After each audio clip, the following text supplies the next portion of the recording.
Introducing the Paddy Power World Darts Championships.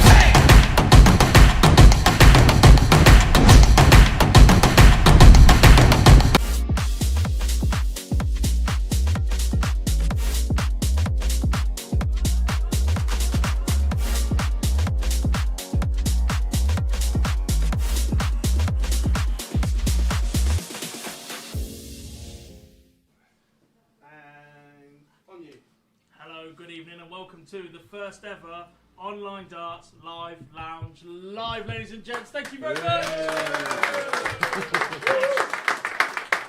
We are here at the Prince of Wales in Ilkeston, courtesy of the landlord himself, Mr. Chris Mason. Thanks for having us, buddy. Absolute pleasure. First of all, how are we all, gents? Dan, this is the first time we've all been in the room that hasn't been at a seniors event where you're watching and me, Boise and Bars are working, so good to see you in person. It is it's the first time in 4 years that we've all actually been able to have a conversation in one go, which took some doing, I think, over 4 years. We'll blame the boss for taking so long, but after seeing him take 12 hours to set up today, I'm not surprised. Barzy is here, by the way. He is the other side of the camera. He's directing. He's made it that complicated that nobody else can possibly rotate with him, so that's probably a bonus to you guys watching home. We can see you in the chat room. It is a bit difficult for us to see at times, but we will get you involved as much as possible. Good to see all the folks in. Thanks to everyone that's travelled. I know some of you got the train at stupid o'clock earlier on today. Paul, I'm looking at you, propping up the bar at the end. Pal, how are we?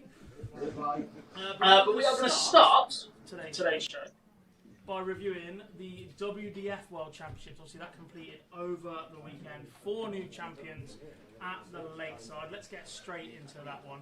Let's start then with the men's champion. Andy Bartons is a world champion. Yeah, he was my pick before the off. I think we've seen enough of him over the years, and we've seen him down at the Super Series, of course, walked into a certain gentleman that's at the back. More about that later. Yeah, yeah, exactly. Yeah, yeah. I thought he was brilliant right from the B of Bang. No real surprises. I thought he was the standout player in terms of consistency. Finished well, scored well enough. Lacked a bit of that higher end quality that he would need if he tries to make the transition across to getting a tour card and playing on the Pro Tour. But all in all, listen, the coverage was what it was. It was woeful. We'll get on to that shortly. But ultimately, the darts were enjoyable. Listen, if you're a darts fan, you'll watch any kind of darts, and I thoroughly enjoyed it. Yeah, I mean, if you normally, by the way, Chris, we don't swear till about 5 past 8. He's on a train voter right now. Not just yet. It's early. That's our plan of all. If you've got kids at home, we apologise in advance. I think we've made it through 3 minutes, so we won't get. We don't have we won't get demonetised yet. Phil's doing a great job directing, but he does not have access to a bleep button now. No dump button over there. And even if he does, he'll miss the important bit of the conversation. I leave the swear word in if I know anything about Mr. Bars. But yeah, look, number 1 seed going through. There seems to be a theme with Foreign. Has done it a couple of times now. Like it's more prevalent than it is in the PDC World Championship. Is that just a sign of depth? Because we know in the PDC we see all sorts of different people coming from different seeding points, and that's because of the depth that we've talked about endlessly, about that depth in the top 16 and wider. Within that bracket, there just isn't the depth of. Yes, there's the depth where people have got a game in them, but it's stringing 2, 3, and 4 games together, being able to maintain that level. I think is why we tend to see more of the top 1, 2, 3, 4 seeds making up those semi-final spots in that tournament. And I think in addition to that, for this year, normally with the WDF, we see the number 1 seed can be just a world champion who's turned up to 1 or 2 events. Andy hasn't done that this year. He's done to multiple WDF events. The form was there throughout.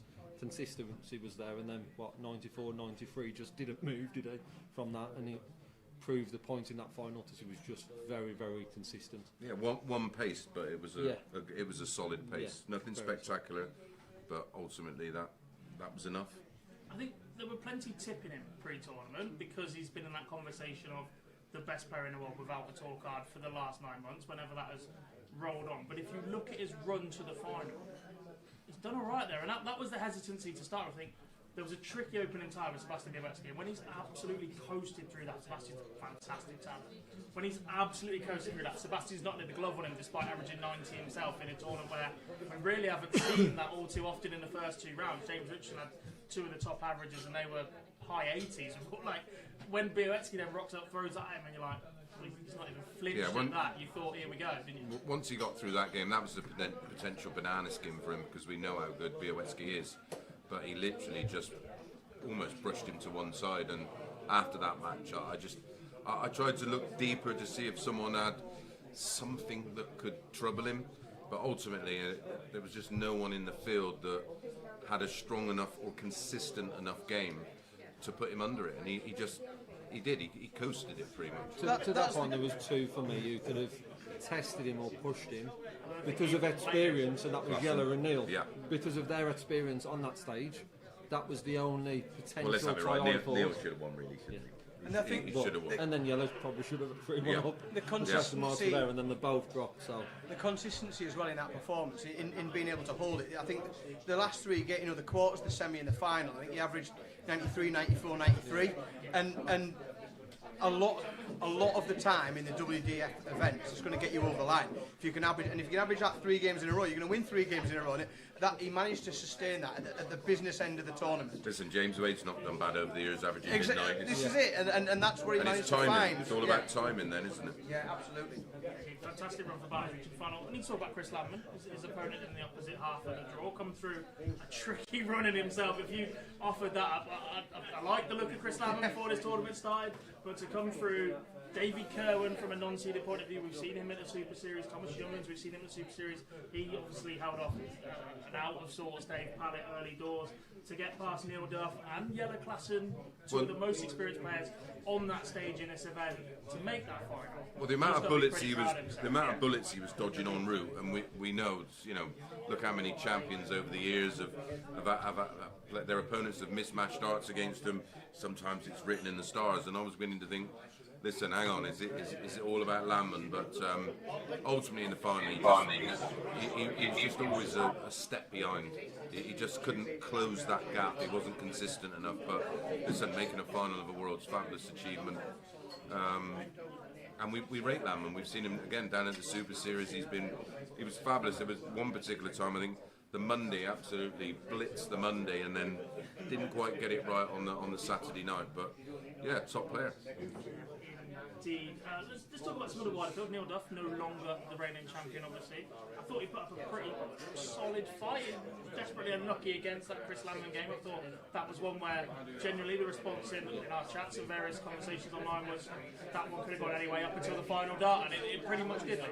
yeah, I guess the disappointment from Neil is Neil's experience at that point would think he's got to win that game. When it goes either way as that player, you've got to think it's got to go my way. As reigning champion, the crowd were on his side very much, apart from a couple of moments. But generally, Neil will be very, very disappointed.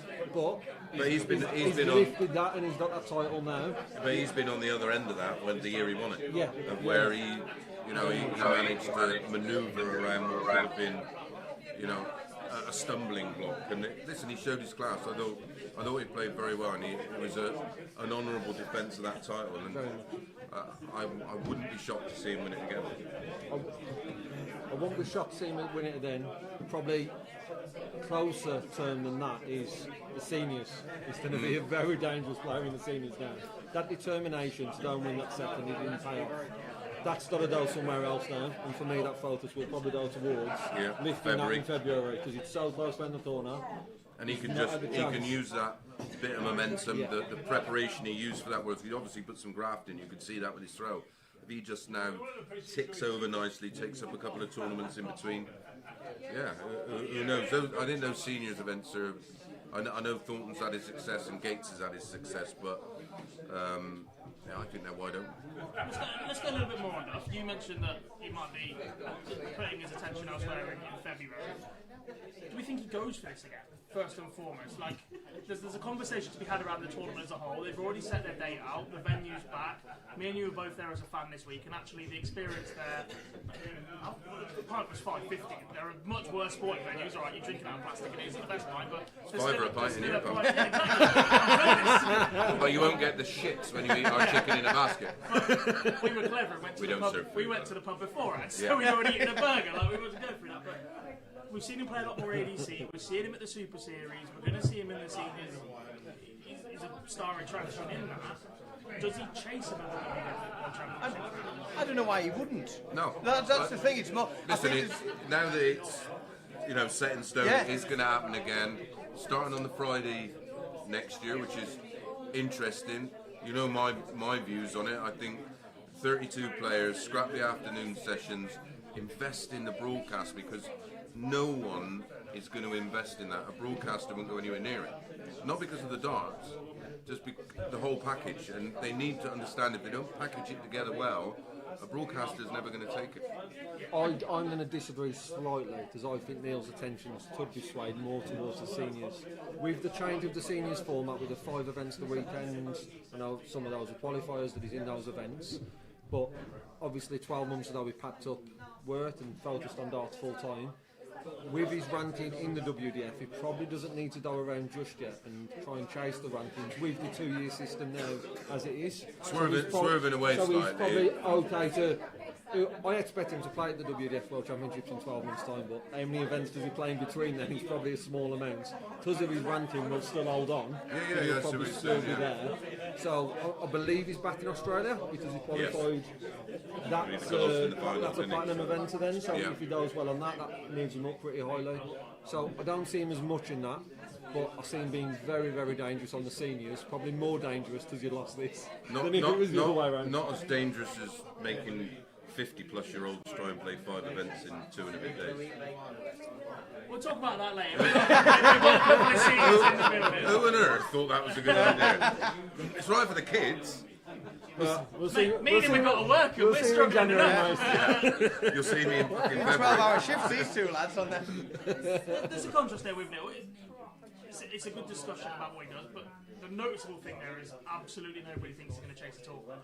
And is he now one of those players where you look at darts as a wider landscape and go, actually, he's in a far better position. There's that many organisations, there's that many routes to go and make your money and your living as a dart player, especially as an over 50, because that's a big, And enjoy it. That's a big stipulation. Enjoy it, be comfortable, but not have to go back to work or anything like that. And Neil Duff is one of those players you look at and go, why on earth would you even be anywhere near Milton Keynes in January? We've said it so many times, haven't we? That there has never been a better time in the history of darts to not have a tour card. And that, I think, is amplified exponentially if you're over 50. Because as well as everything else that's available to everyone, you've got the seniors tour as well. I just think there's never been a better time. And he's almost got too much to lose because he's going to have to walk away from all this potential financial income and tournament success to perhaps get a tour card and middle around, and struggle through those big tournaments. We had this discussion earlier. We won't name names about certain players who, in the last couple of years, have won a tour card, and it must have been a tough call because listen, everyone chases that tour card because they think there's a pot of gold at the end of the rainbow, but in reality, it's not the case. And there's a lot of players who have won their tour card, but it's not been a happy hunting ground for the last couple of years. And of course now the introduction of midweek pro tours, I think we're going to see a change in the landscape of how players approach being a professional dart player, which Neil Duff is. Why would he want to be almost pigeonholed, where this is the only place you can play darts? That's it, nothing else. I think I personally don't think it's a no-brainer for me. I wouldn't even. It's probably one of the biggest debates we've had across the year. Is it the best time to be an amateur 100%. in darts? And the answer with all of us has tended to be yes, even though we've spoken about it a lot because of all the different avenues.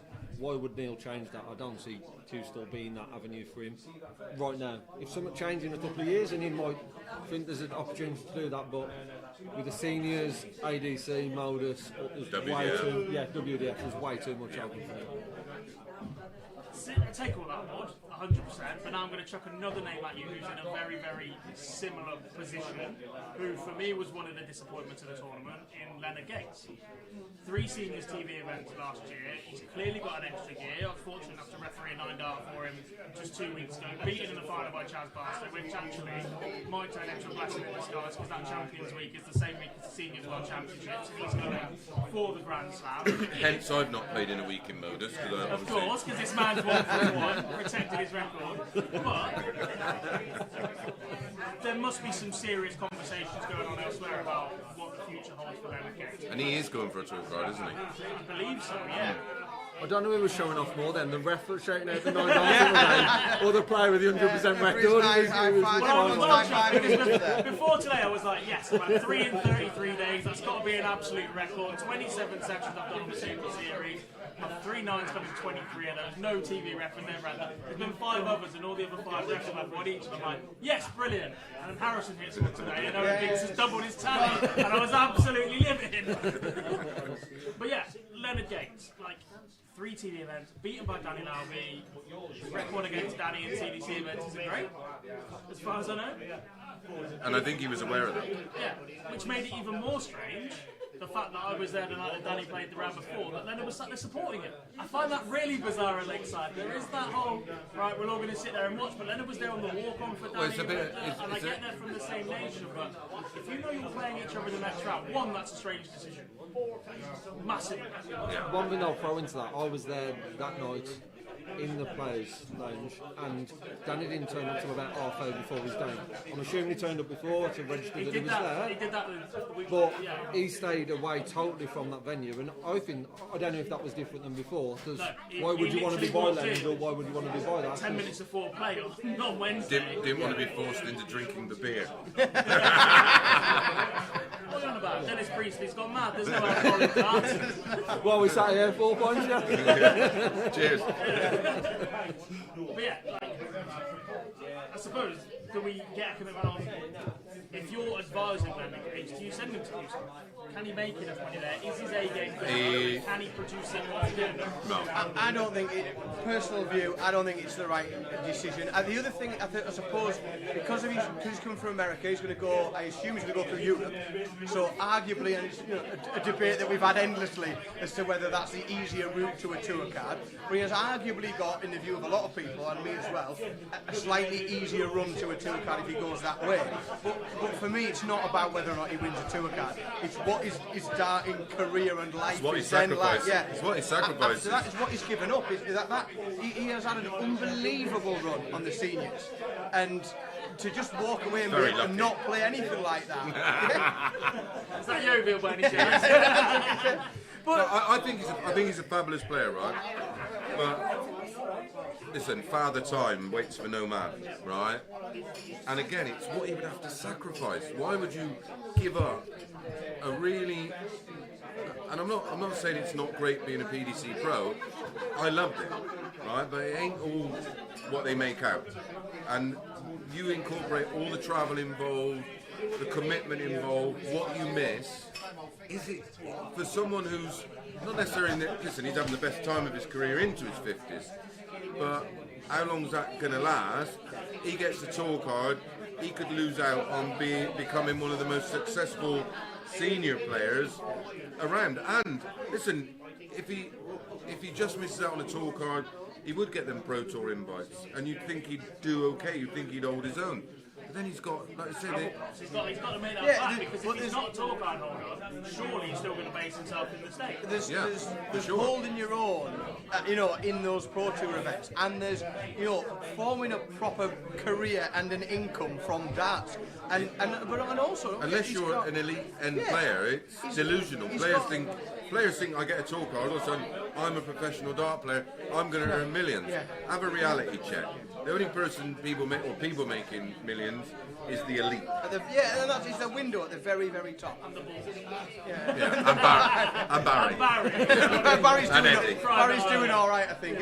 One thing to throw into the Leonard conversation as well, the change of the CDC rule to qualify for the World Championships also plays into his favour of not being a tour card holder. Because that field's slightly weaker, so he's got better opportunity of qualifying still for the World Championships, as well as playing seniors, being invited to Modus, playing in the Challenge Tour, playing in the Pro Tour. If he's in that position. Someone in Modus can earn 70 odd grand a year. He's over there. Over there. Little shit. He's the reason my shirt don't fit anymore. I can't afford a bigger one. He's also got titles to defend. Yeah. Like he's got the opportunity to enter events this year as the defending champion. And what an impact he made. Let's have it right.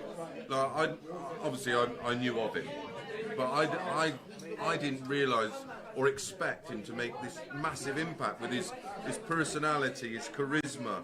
You know, He's a commodity now for the seniors, isn't he? Absolutely. Like, yeah, 100%. I remember the reaction from the tour event when he was first selected. It was like, well, who is he? Yeah, who's this guy? Getting involved, and a lot of the players that are tour members that are playing anything weren't happy that he was there. But he's won 3 of the last 4 events and made a quarterfinal, semi-final. Suck it up, Buttercup. Yeah. and in that seniors environment as well.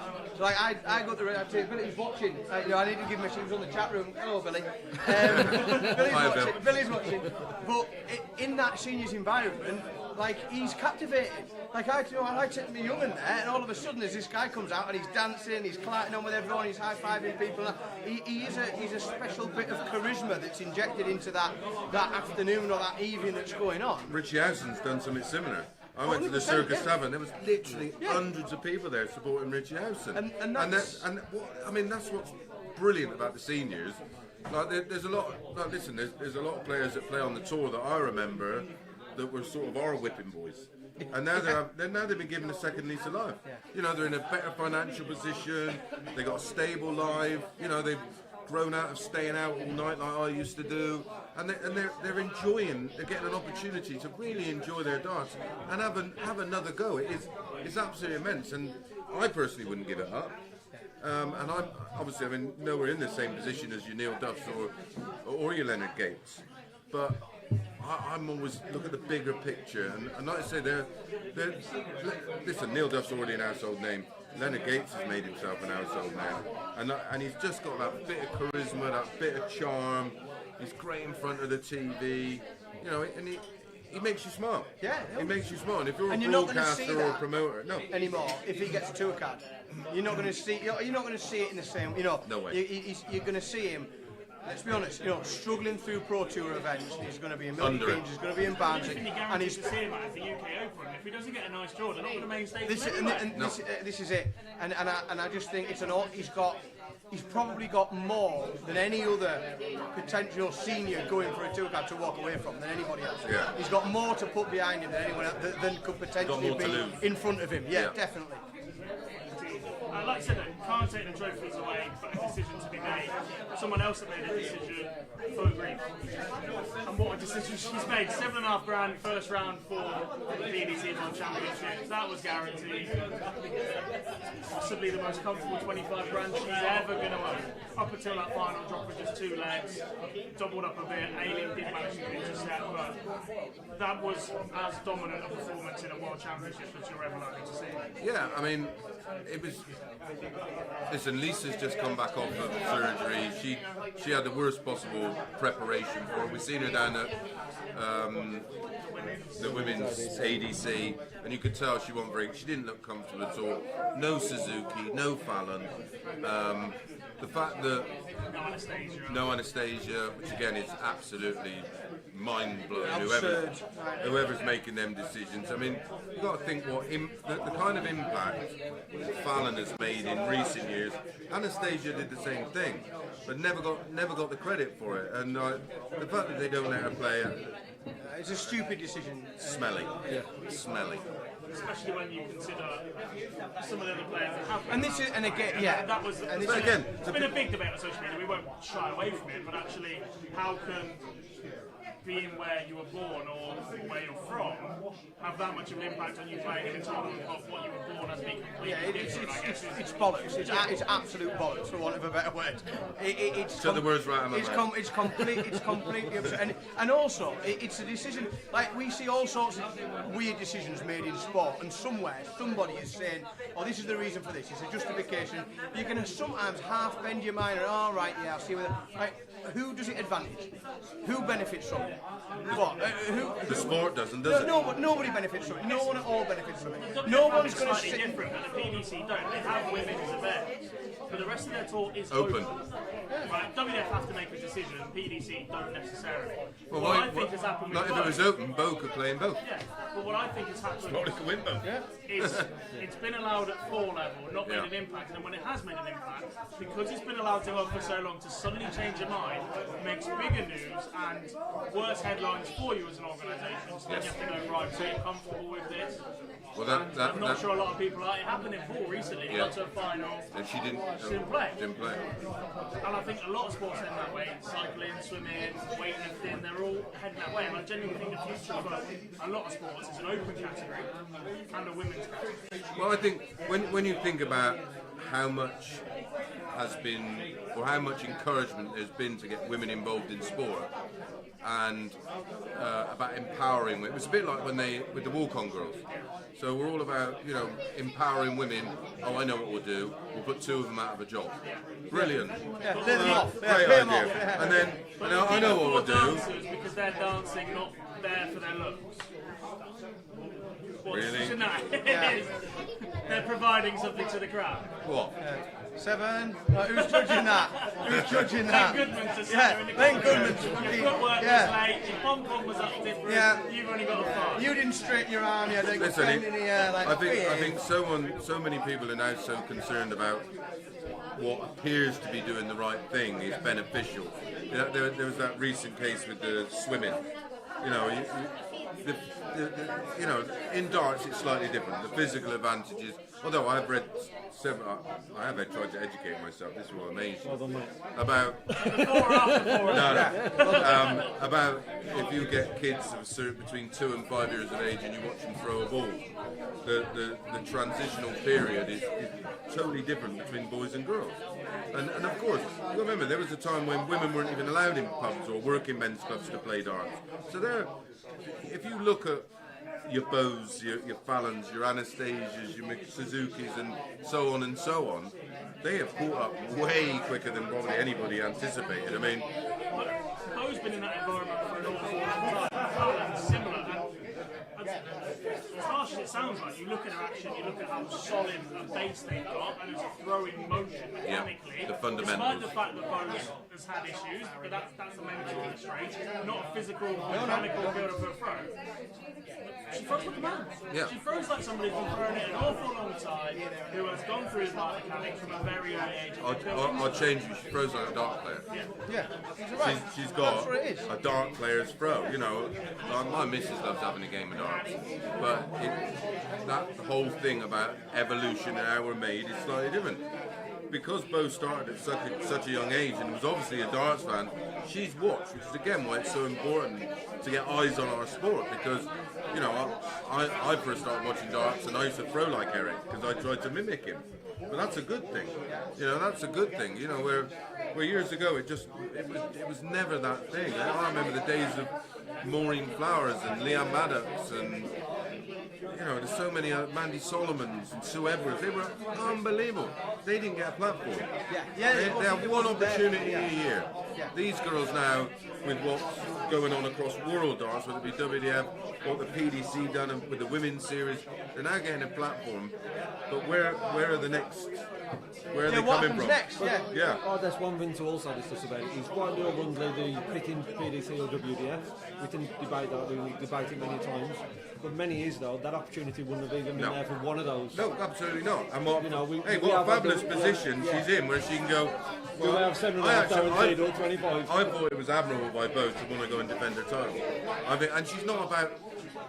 She's not about that life. Neither is Fallon. Neither of them are attention seekers. They're much happier just sort of blending into the background.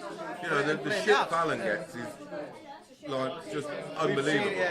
Because she's an absolute sweetheart. There's not a bad bone in her body. And Beau likewise.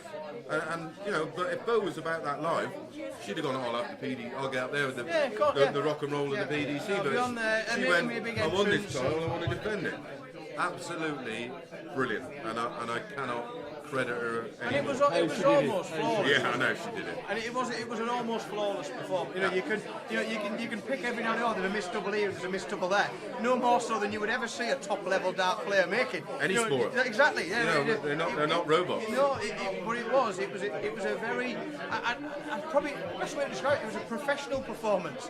She went about her business very professionally, and she just did what she needed to do and just kept ticking them off. And in terms of her career as well, she is still a baby, isn't she? She's, you know what I mean? What levels does she go to from here? I think, you know, I don't know where the ceiling is with her. I've seen her throw remarkable stuff in that women's series events, 100 on averages, big finishes, loads of 1080s.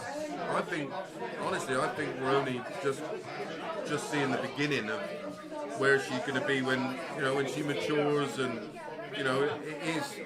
I know it's her job and she's a pro, but it's very easy to forget how young she is as well, yeah, though, isn't it? Baby. And to think of, you know, we talk about men in the PDC at the same age, boys rather. You know, yeah. We talk about, you know, young lads coming through into the PDC, and we talk about, you know, what they will be like in 3, 4, 5, 6 years' time. What will they be like after 3 years on the tour? And imagine, you know, when they've been through that process and learned and grown mentally as well. Us as boys get distracted, don't we? Yeah. Girls are a little bit more sensible. More focused and sensible. So, and that's why I think her ceiling could be absolutely anything. I think, well, we only got to look at her in the Grand Slam. I thought she was brilliant in the Grand Slam. Does her ceiling involve being the first player, female player to earn a tournament at some point? After Lisa. After Lisa. After Lisa. My bad. The next. The next. second. The next to break the top 32, because I get it's sensationalist. That- you that- get hype. isn't that it? I But think is You it. look at what's next for Beau. That's the big and question. People will turn around and go, "What's top 32 within 2 years? And should be challenging for X, Y, Z." And I'm still not The big sold question that is. that step is ready now, because there is still the fact that she is so young, and you see some of the decisions that she's made and the people around her, and then you look at the level. Whilst it's very, very good for where she is, I want to see her on that day tour. Yeah, I think it's the absolute perfect I- place for I- her. I- She's got 4 years left playing in the under 23, which is, look, I've been there. It's a tough environment. It's very similar to what you're going to get on the Pro Tour. Sterile, but there is still alcohol. I'm not going to deny it. You've still got to go up against testosterone fuel blokes that aren't going to give a crap what gender you are. No. And she's got to learn in that environment if she can go and compete. If she goes onto that Dev Tour and makes herself top 3, top 5, and goes and competes, then I think there's a conversation to be had about Rory doing damage as a tour kind holder. But until we see her step out of that comfort zone a little bit, I feel like she's still in a bit in terms of WF is a great decision for her to go back and earn the money and play that and defend it. But actually, stepping out of the comfort zone would have been, I'm going to go and have a crack at having back. Yeah, I mean, She's still got time. But I had the same fears. We had the conversation down at Modus with Luke, and I was of the thought: is there any real rush? You know, when you're that age, listen, my age or 40s or whatever, you think, right, this could be my last crack. I got to go for it. I got to get it all. I got to get it now, because that's our mentality. We want everything yesterday. And I'm with you. I wouldn't give her. I wouldn't even want to. I'd go to the Q school, play one day, and go, right, I'm going to do Dev Tour, Challenge Tour. I'm going to see where my base level is in there. Listen, if she does well, possibly wins it. I think if you're good enough, you're ready. There's also something that we always have to consider with Beau, is the struggle she had a few years ago. Yeah. Do you want to play every weekend? Do you want to be but challenging the I think that's why you PDC don't Tour, initially the go WDF Tour, the Q Women's school and Series? Not trying to get your card, but I think that's why you go to Dev Tour. Because if you have a bad experience, you can miss the next one. Like, that's your choice. You pay to enter each event at that point. That's the beauty of the Dev Tour. It's away from the cameras. There's no streaming board to take you in there. Yeah. You go in there, you learn, and if it doesn't go to plan, you go away and you regroup for a couple of months. It's in a short I'm with period of you. time in a minute over the summer holidays. If you don't enjoy it, don't go back. But then you Yeah. know, and then you know what you've got At to least work you know. on or build on and do that. That is the perfect environment to try and take that next step, because with all due respect to the women's series, as good as it is getting, the competition level is only there from a certain number of players, and we've seen at this event, Lisa's been injured, Aileen, when it comes down to it, couldn't really leg up on it. Dita Hedman, as great as a servant she has been to the game, I think her time is just... Yeah, listen, she'll be the first to admit she's not the player she was 10 years ago, never mind before that. And the game's slightly changed. You know, it's evolved.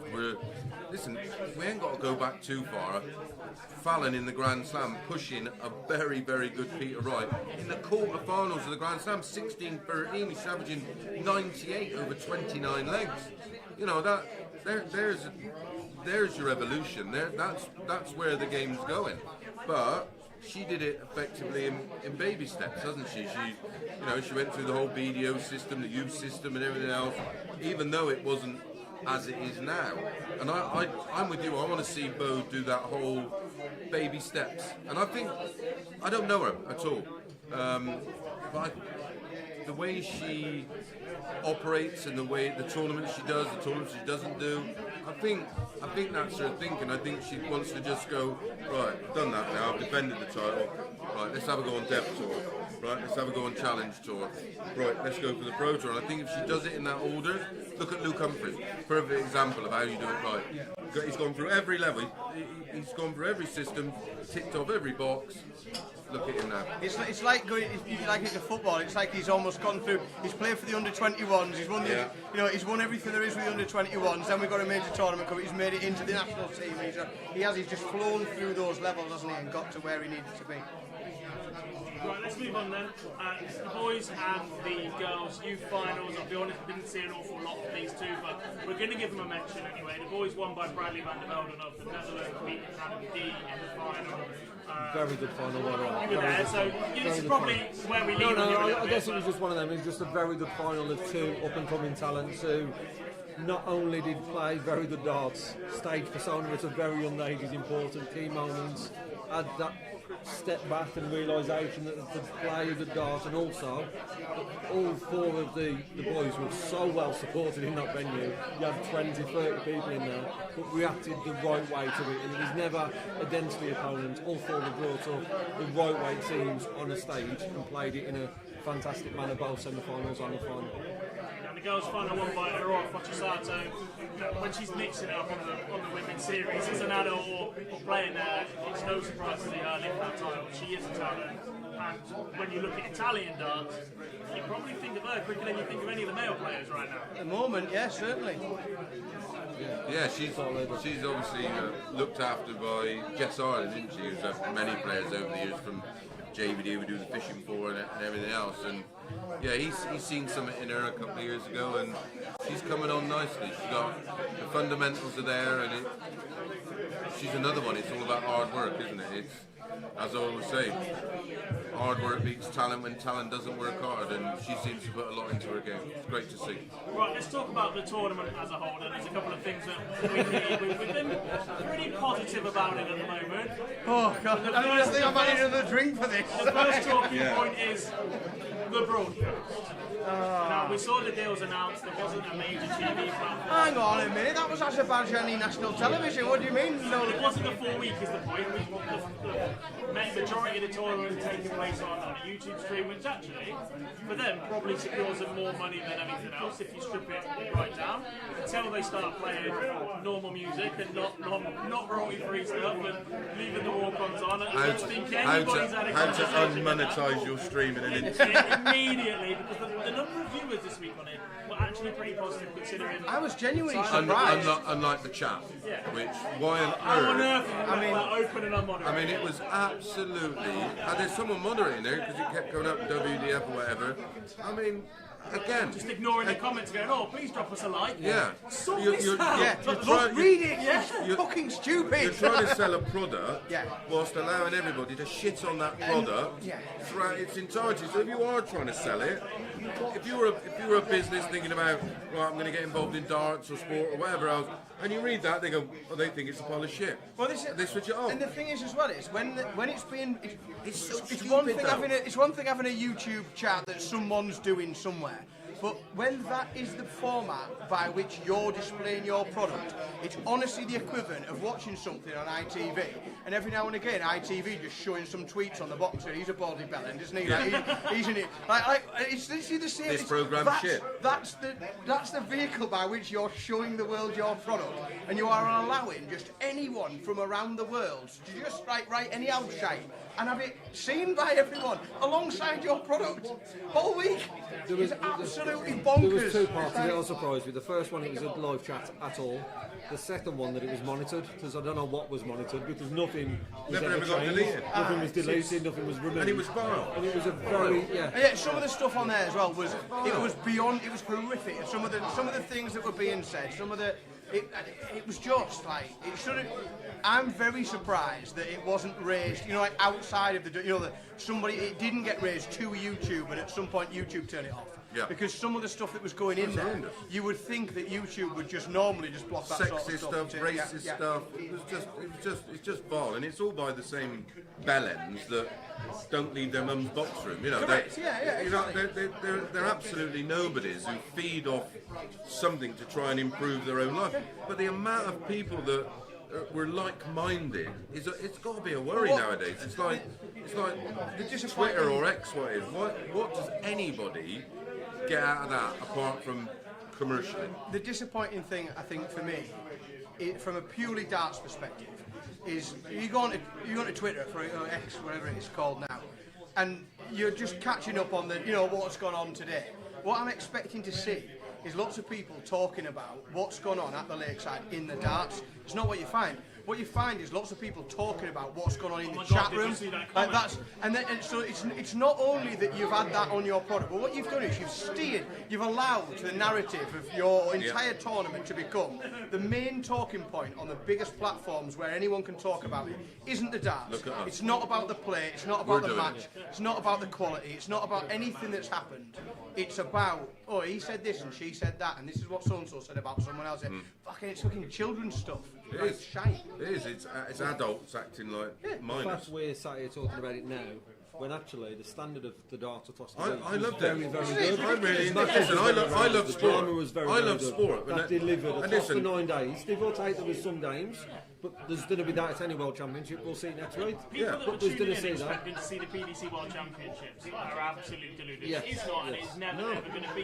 course it's However, not. if you look at the latter end of this tournament, I guarantee you now it'll be better than a lot of the international qualifiers in the PDC next week. Yeah, Because let's that have a look at tournament some of is the first far round. too big Yeah. for the quality of players that they want to then go, oh, isn't that tournament great? And- The smaller the field, the better the quality. That is always been. Hence my thoughts of why are they diluting the product, right? They're 8 women, 32 men. Don't dilute already a diluted product because of the PDC. If you're trying to, it's your flagship event. You're trying to rebrand it, rebuild it, and it's like they're. I just don't. I don't understand anybody would do what they're doing. It just doesn't. No, it's self-destructive, isn't it? It is, and it's so frustrating. Listen, I'm a darts fan. Listen, I love seeing 115 averages or whatever, right? But you give me 2 guys taking lumps out of each other, both averaging around 90. That's sport. It's entertainment. I love watching it. Although there is a little bit of it that would like to see people live tweeting the Olympics next year. Just calling Usain Bolt a knobhead when he wins it, and it coming on BBC. I can run faster now. You couldn't run for a bus, pal. There's You an know element what I of mean? chaos that I quite think would be fun, but yeah, it's just ridiculous. Completely Right, who are you getting in, pal?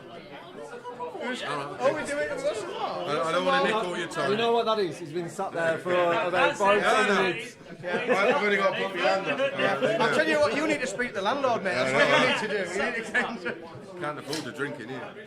The other thing I will say about the broadcast style, look, it changed a little bit, they got more creative with cameras as the weekend went on, but to leave Dan McCarthy commentating solo for so long. Why bring in a presenter that knows absolutely nothing about the sport? Don't tell me there's someone in uni, right, who is doing a broadcast degree or a journalistic degree who loves darts. You know loads of them.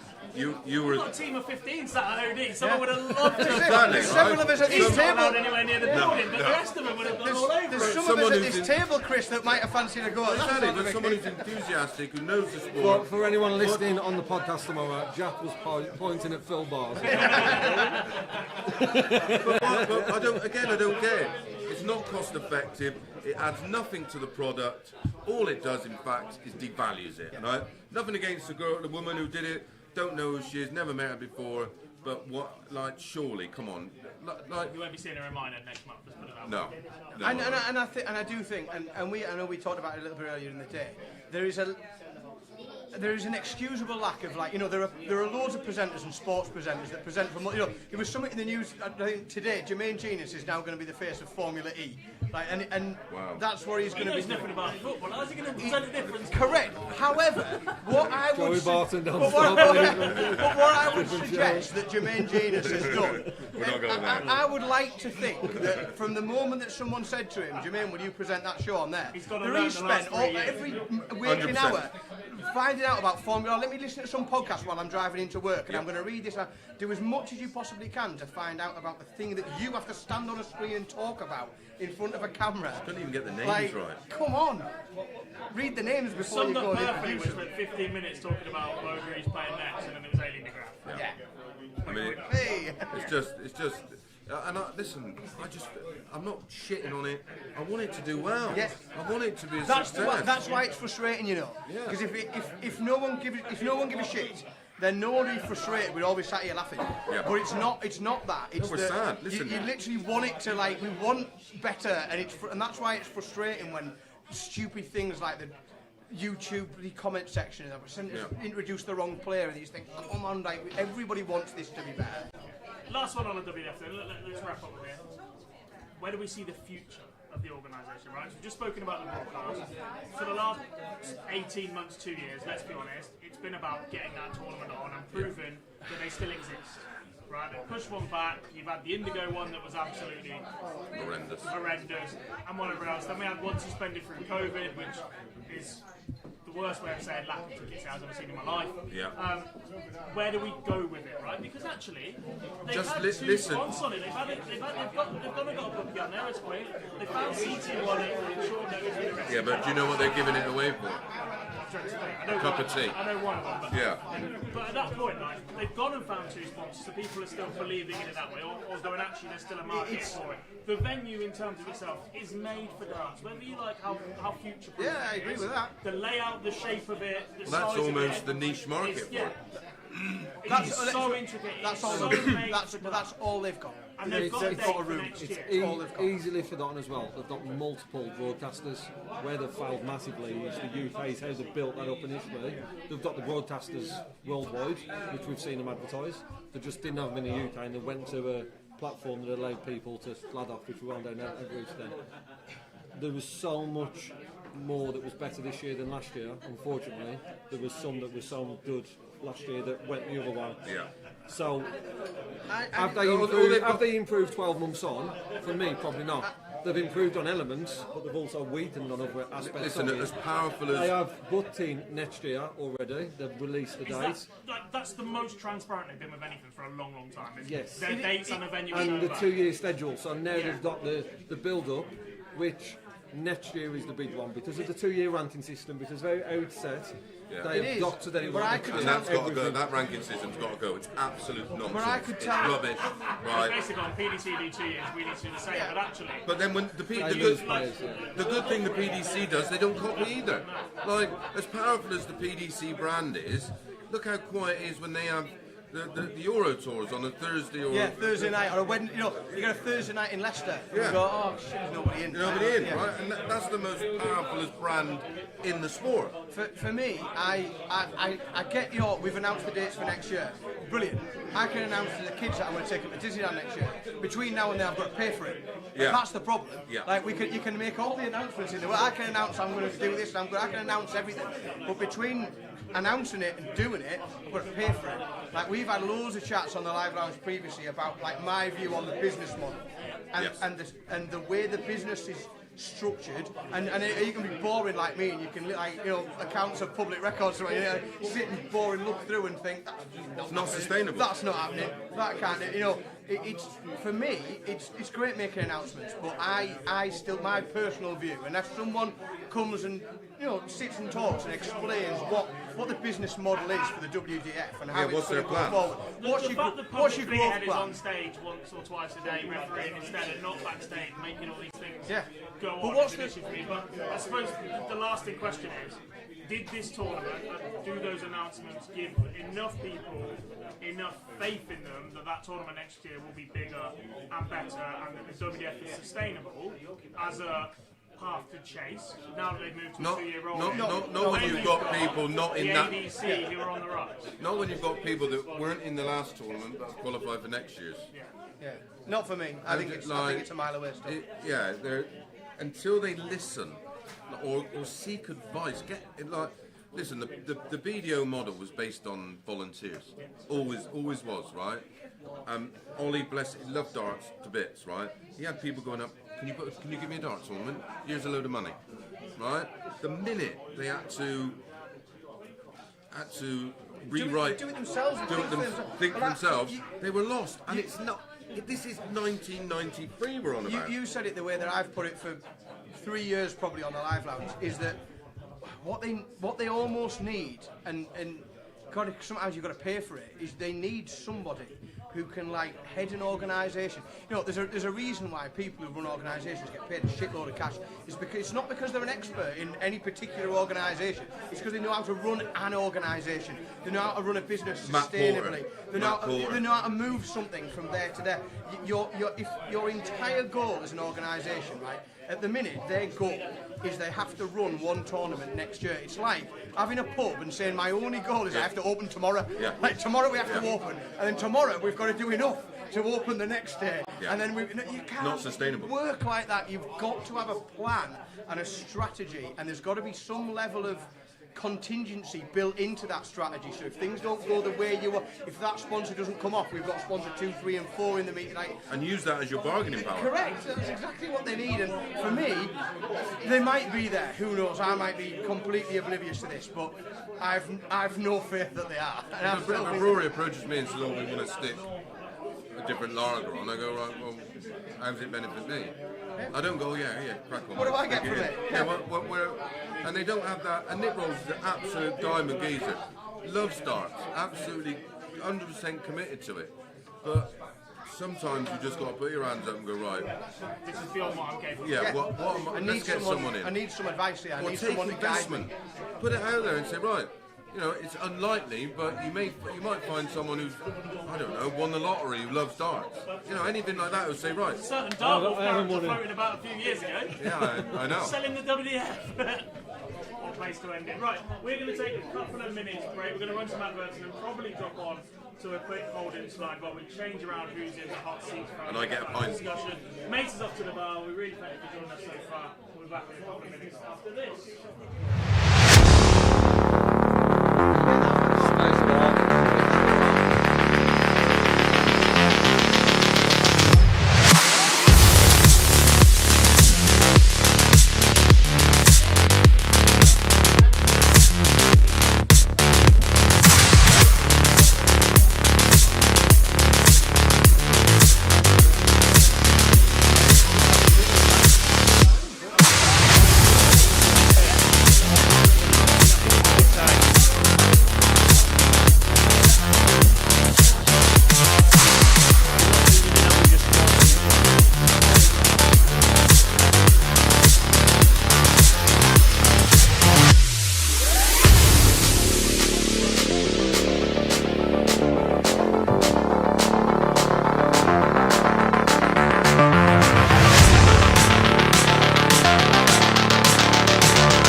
Welcome back then, folks, to the Live Lounge live here from the Prince of Wales in Ilkeston. We've got rid of Chris Mason and Lee Boyce for now. They'll be back in a bit, and we've joined our first guest of the evening. First one, Mr. Colin Osborne, and of course, the young man that needs absolutely no interaction. He's going to interact with us all. Mr. Luke Little. John O'Shea's appeared. Paddy Power, if you're listening, I'm here. with the green trebles. Oh, I'm all hands on deck. He'll be back on in a bit. Thanks for joining, John. First of all, how we doing, gents? Oh, very good, thanks. You might have to come a bit closer because you're not very loud, mate, and you're sat closer to me. So, have you two been in the same room since your final? This is probably not the best combination. You've met in a... Don't think we ever have we? No. I paired you up and I was like, oh dear, here we go. These two met in a Motor Super Series final. So Luke, you've done absolute bits down there. How do you feel about your season in Portsmouth? It's helped me out, the money wise and obviously confidence wise. Yeah, we know it's like in Florida for a week. But yeah, it's helped me massively, and obviously it's on every week. It's only going to get bigger. Yeah, indeed. And obviously you made that final. You're a man that's done pretty much everything down there in Portsmouth. You've been there from the very start, from the Southampton days. How's that helped you in where you are with your darts right now? Well, massively. You know, even when it was at Southampton, it's something. It gives you something. If you don't get your card, you're on there all the time. You know, and it's the match practice what you need. You know, and it's massive. And like you say, obviously when I'm down there with Luke in the final, you know, it's just we all go down there. It's great match experience, you know, match practice which you don't get. You know, so yeah, it is. Again, it's just getting bigger and bigger all the time. Obviously, we know the answer to you, so we'll talk to you in a very second. Where does the future of Colin Osborne's darting career go? What's next for Colin? We're keeping a close eye on your age, can't lie. But are you targeting a return to the It's a cheeky one, isn't it? Well, it's one of a many. How old am I then? Yeah, good shout. Yeah, no, you He's good. I don't know what he's been on Wikipedia this done his own afternoon. work, He's done hasn't he? his own work. Yeah. panicked then a bit. I was like, I know it's close, but not quite. James Richardson turns 50 the week after Houston, so he's like, if it doesn't go very well, I'm on the phone going, Fancy the seniors. He's not 50 yet. No. I want to see his birth certificate. I didn't say that, James, that was it. What's the future for Ozzy? Are you target a return to the PDC, or are you one of those that we had a conversation earlier about just how many options there are with No, the thing is, Jack, it's the way the game is now. There's that many options, you know. And I mean, I'm going to kill score, and the goal is to go to kill score and get my card. You know, if I don't get my card, which I feel I'm due one. You know, I've been playing well. You need that bit of luck, and then obviously if it is challenge tour, you know. Good weekend, the first weekend, puts you in the window for the Pro Tours, and if not, then like you say, you've still got the WDF ones, you know. The thing is now, in this day and age, there's lots of options to play darts, you know, so it's Q-School, you know, the card is to go. But I feel as though I'm playing as well as ever. Is there an argument that first weekend the Challenge Tour is more important than Q-School? Because you've got two options, and that first weekend you're in can that. set you up so nicely for a year without the tour card. You're going to be at Portsmouth again. You've done that much, you're definitely going to be back down there again, aren't you? Sort of thing. So that Challenge Tour weekend can really make or break your call-ups to the Pro Tour and how effective you can be. Well, I on suppose that side. it makes a season, but the thing is, it's not the be all and end all, because we go to Q-School to get a card. Because you can still pay for Q-School and not go and still be eligible for the Challenge Tours. But you go to Q-School to get a card, you want the golden ticket, don't you? And that's what we all want. We all want to be that 1 to 8 on the Pro Tour. Well, we say a lot, and we said it probably earlier on today, that at the moment, the view, I suppose, of a non-darts player is that there's never been a better time in darts to not have a card. You know, there's so much around at the minute, so much going on. Does that... Selling that in 2 years' time because there's more options. But does that, you know, is that decision becoming a different decision? You know, when you decide to go, I'm going to go to Q-School, is that a different decision now than maybe it's been previously because of what's available and what's that, or is it still just that the goal for you is that, you know, that golden ticket, that 1 to 8 in the PDC? For me personally, it's always Q-School card. That's why I go to Q-School. But then I suppose the second best is you have a good challenge through the first week, and then you're probably in 90% of Pro Tours anyway. But then because there's that many options now, I mean, look at just a weekend Andy Beaton's. You know, he's probably the best player in the world that hasn't got a card. You know? Especially now the guy sat next to me's picked one up a few months ago. Yeah, exactly. But as well there, he's just had a lump of money, he's won most when he's entered, like Luke's been doing for the last 3-4 years. You know, actually Luke's got a card now, so he's limited. It's all Pro Tour. But the reason being is, you've got the kill score for the card. You're all going to have golden ticket. But like, even though Andy's just won the World Champs, he's got, obviously, I'm assuming he's going to go to kill score. You know, but if he doesn't get it, he's still eligible to play in what he wants to play. There's no restrictions. Lots available. Well, Wild Card next to his name, he's going to get a lot more invitations to various of the. Yeah, that's it. He's earning potential. That brings its own rewards. Yeah, of course. You know, you put that star on there, and then it's what it is, yeah. The man sat next to me's got a few stars at youth level. Are you?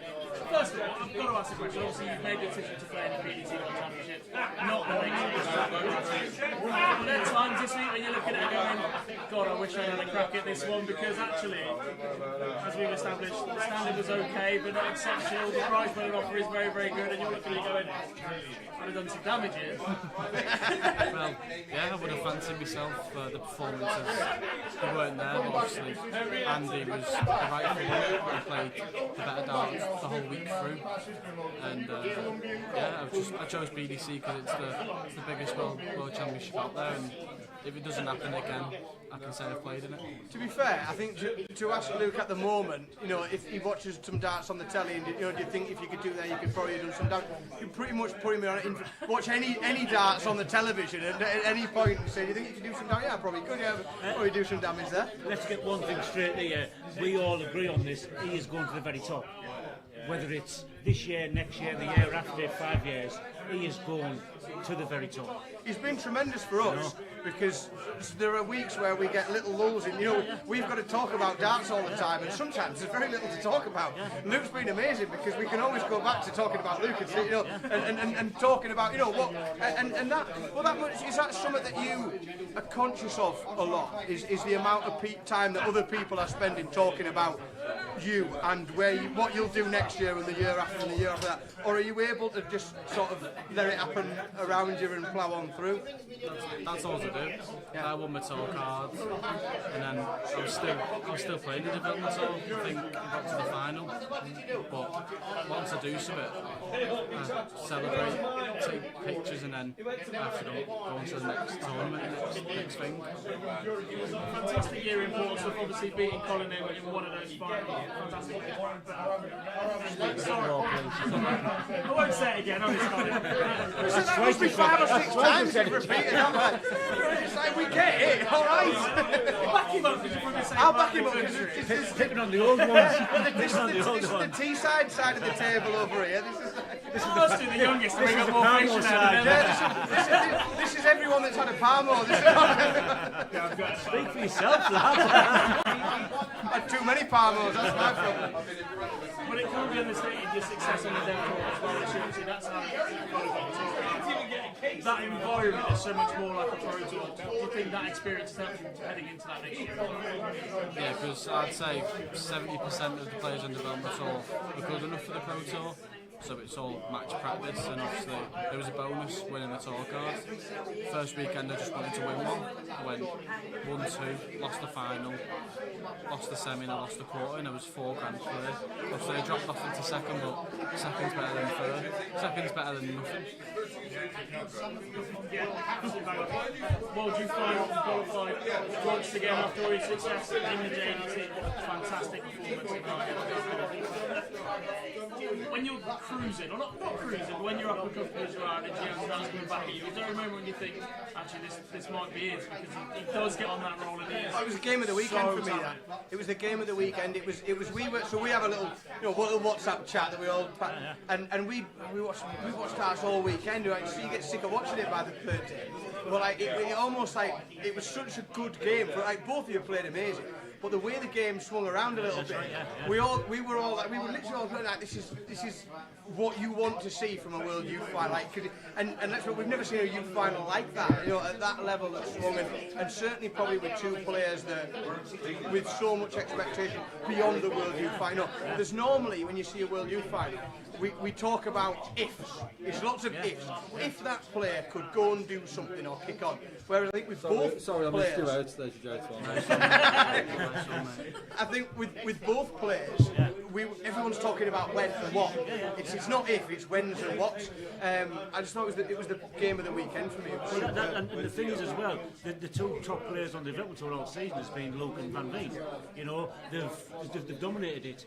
And the thing is, Van Veen's been on the Pro Tour and got the semis of Euros and done really well in Pro Tours. Obviously, Lowe hasn't had the chance till next year. So to see that final, that was the two ultimate players beyond the 1 to 8. And obviously, like I said, Lowe went, was it 4-5-1 up?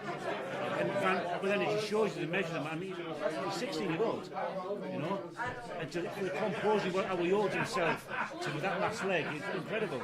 And he was winning men's competitions at 14, 15-year-olds, you know. And for me personally, it's only, and I probably speaks for a lot of people, other than Michael at his age, there's not been nobody the same. And I think consistent-wise, he's above Michael at 16. That's my personal opinion. And that's why I said he's going to go to the very top. You can smile about that. I can see you trying not to smile. But you must the thing hear is, this.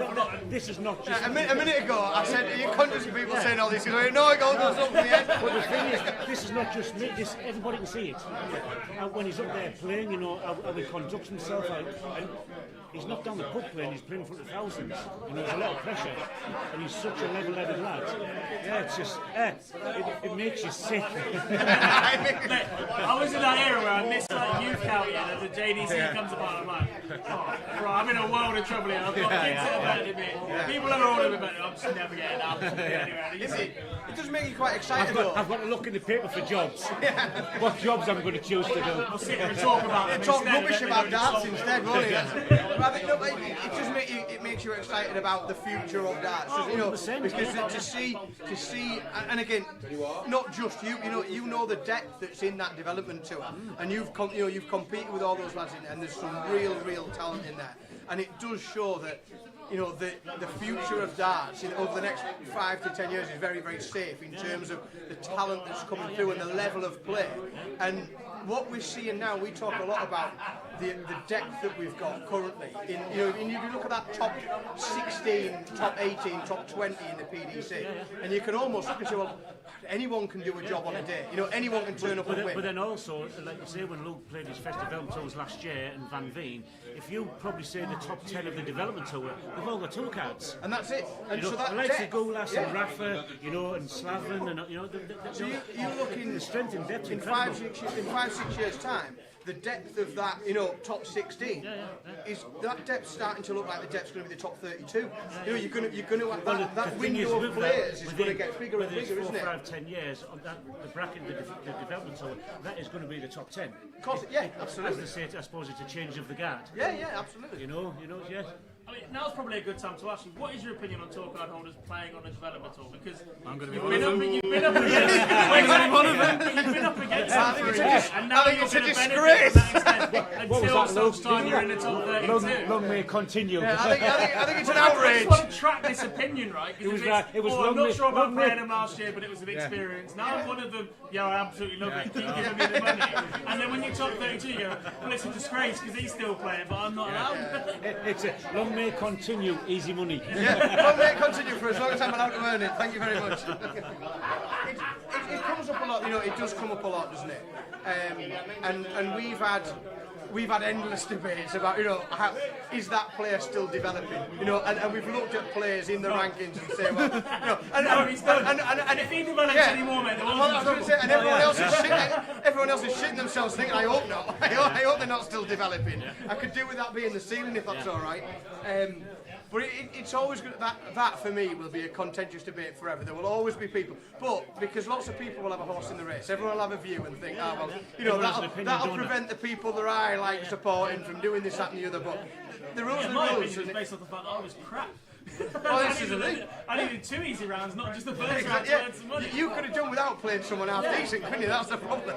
My first ever game on a dev tour was Kurt Parry, who was ranked number 10 from the year before then. Jeffrey did one, but before in 6 minutes once. That lost 10 on. Yeah, brilliant. Thanks for coming. But I learned nothing from that game. my my opinion on that is, for me personally, is it 23, 24, did it, Dev? It's 23 and under on the day. Well, there's Jack, for me, my personal opinion, for the development stage, I'd say 21, I should think it's 18, but let's say it's 21, which is fine. But then, like you say, you've still got lads in that development stage who are on the Pro Tour. Well, how developed do you need to be? You're classed as professional. Exactly. Because like I've always said, if a 21-year-old is playing on the Pro Tour and I've got a 16-year-old lad who's going to have a go, and then they get whacked every week, but then you've got to... You know what I mean? So, who's right and who's wrong? Luke, and I know he sat at the table with us, but Luke's an anomaly because normally when we have this conversation about people, we're having this conversation about people 22-year-old that Dimitri yeah, or that, 23-year-old exactly, they're 22. They prove that system works because they've seamlessly transitioned into pros and now talk about it. If you offer Luke one of their careers right now, I'm sure you'll absolutely snap your hand off for it. One more. No, he's doing better than that. None of them have won a world title yet. Only Michael Smith's won a world title. He's got. But no, and that's the difference because you are only 16. That conversation never normally happens about someone who's 16. That is, it's a 22-year-old Dimitri van den Berg, and people saying, well, is he developed? He's 22 and he's Dimitri van den Berg. He's playing this, that, and the other. It's never happened. I think personally, it's a different conversation when someone's 16 because, like, it's almost like if you go and do an apprenticeship. You go and do an apprenticeship and you do it for a bit, and then you're learning far more when you're 16, other than how to do your job, aren't you? But when you're qualified, you're qualified. It is. So if you're on development tour, but you've also got a card, then you should be restricted to play. Because, like you said, when he developed, when you win a world championship. I think the development tour as well, certainly for someone like 16, 17, 18, you're learning more than just throwing darts, aren't you? You're learning about how you conduct yourself. Correct. Yeah. The pressures. That's everything. It. You're not just learning. You're not just throwing darts at the wall. You're learning about how to be a professional dart player. That's why you're going wrong. You should be throwing on a dart ball. That's why I'm not winning. Don't throw walls. Don't throw walls. Got to throw balls. The wife goes mad, you know. And the neighbours. The kitchen's battered. Right, let's look ahead to next year before we let you two move along because we have plenty of guests to drop in. This is mainly aimed at you. First of all, do you have any targets set for your first year on tour? And secondly, the fact that you do have the development tour to fall back on, and the fact that you are already qualified for the Grand Slam of Darts, you've got so long to wait. Does the fact that you know you're guaranteed to play on TV make that first half of the year that much nicer? It makes it amazing because obviously I don't have to worry about qualifying for the first. How many majors are in the first part of the year? Obviously I know Grand Slam and the Worlds for next year after I beat Gian. But it's just, it'll help me because if I do have a bad start to the year, I can hopefully prove it into the Grand Slam and the Worlds. Last question. World Championships coming up in a few weeks' time. Practice going on? Yeah. Looking forward to it. All set. Yeah. Shoes polished. Yeah. Looking to take the family away to Florida again in January. Yeah, we saw that. Don't worry about that. Right, Jack. This time for 2 months. I'm off, lad. Too hot. It's been a pleasure having you both on, boys. Really have appreciated it. All the best this weekend, next weekend. All the best at Q School in a few weeks' time. Colin, if not, I'll see you in 18 months' time. And don't forget, while we're talking about Are you going to start marking, are you? while we're talking Q School, though, One of us has scored 3 9-darters at Modus, Colin. You haven't hit one yet. Just saying. while we're talking Q One of School, us hit 7. we need to plug the Q School stream. We do need to The plug best it, yeah. stream of the year, the best stream of the entire year, the Q School stream on online darts. Yeah, but you'll be on it because I'll be refereeing. And when you get John O'Shearby, ask him to hit a 9-darter against him at Modus. Yeah, because what I really need to do is antagonise the bloke I can't understand a word of. Yeah. Speaking of, John O'Shea's coming up next, and this is where I sit there and just go, yeah, for the next 10 minutes. Thanks for joining us, boys. We're going to head to another quick ad break. Pleasure. Really appreciate it. This is just the beginning.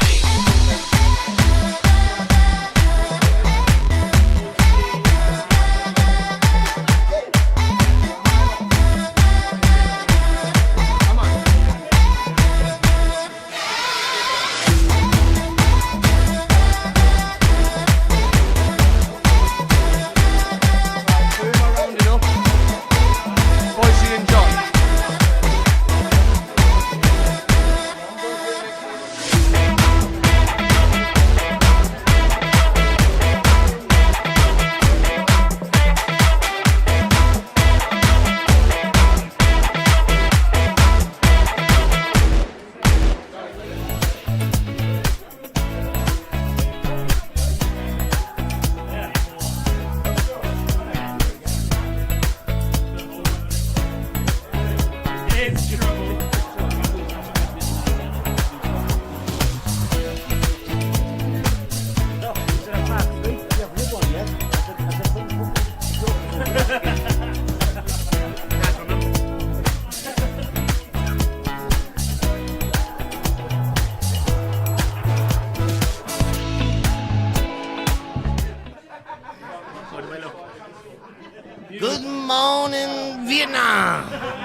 Boys is coming. Boys is coming back. This We're can't be all on. good. We're all on. John's under the pressure here. All three of us. Pressure is not good. Nah. No, we want if you will. You can't. Tell me, just get me hair ready tonight. No. Have you? Have you? I said I was going very I great. spent all afternoon doing mine and come out without it. Paddy Power better fucking sponsor me.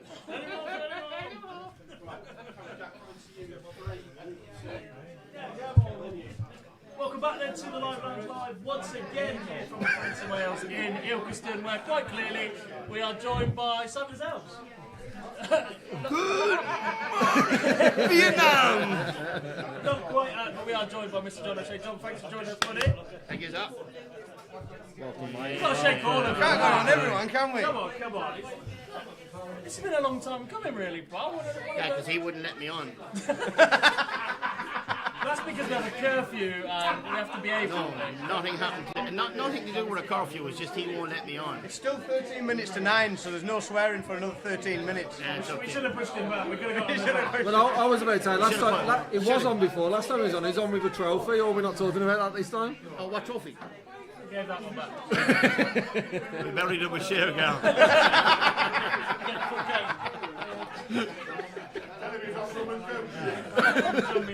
Next question. That's no, we'll move on. Hey, Paddy, are you listening? Yeah, that might be the worry. Your wife says, gone home, poor man. Go home, I can't. I'm with Robbie. That's a worry in itself. Let's start at the beginning. Let's get the lows out of the way. Disappointing end to the year for yourself, losing the tour card, not making the World Championships. How's that experience been for the last 2 years? The first year was good. Actually thought I threw better the second year and got About results.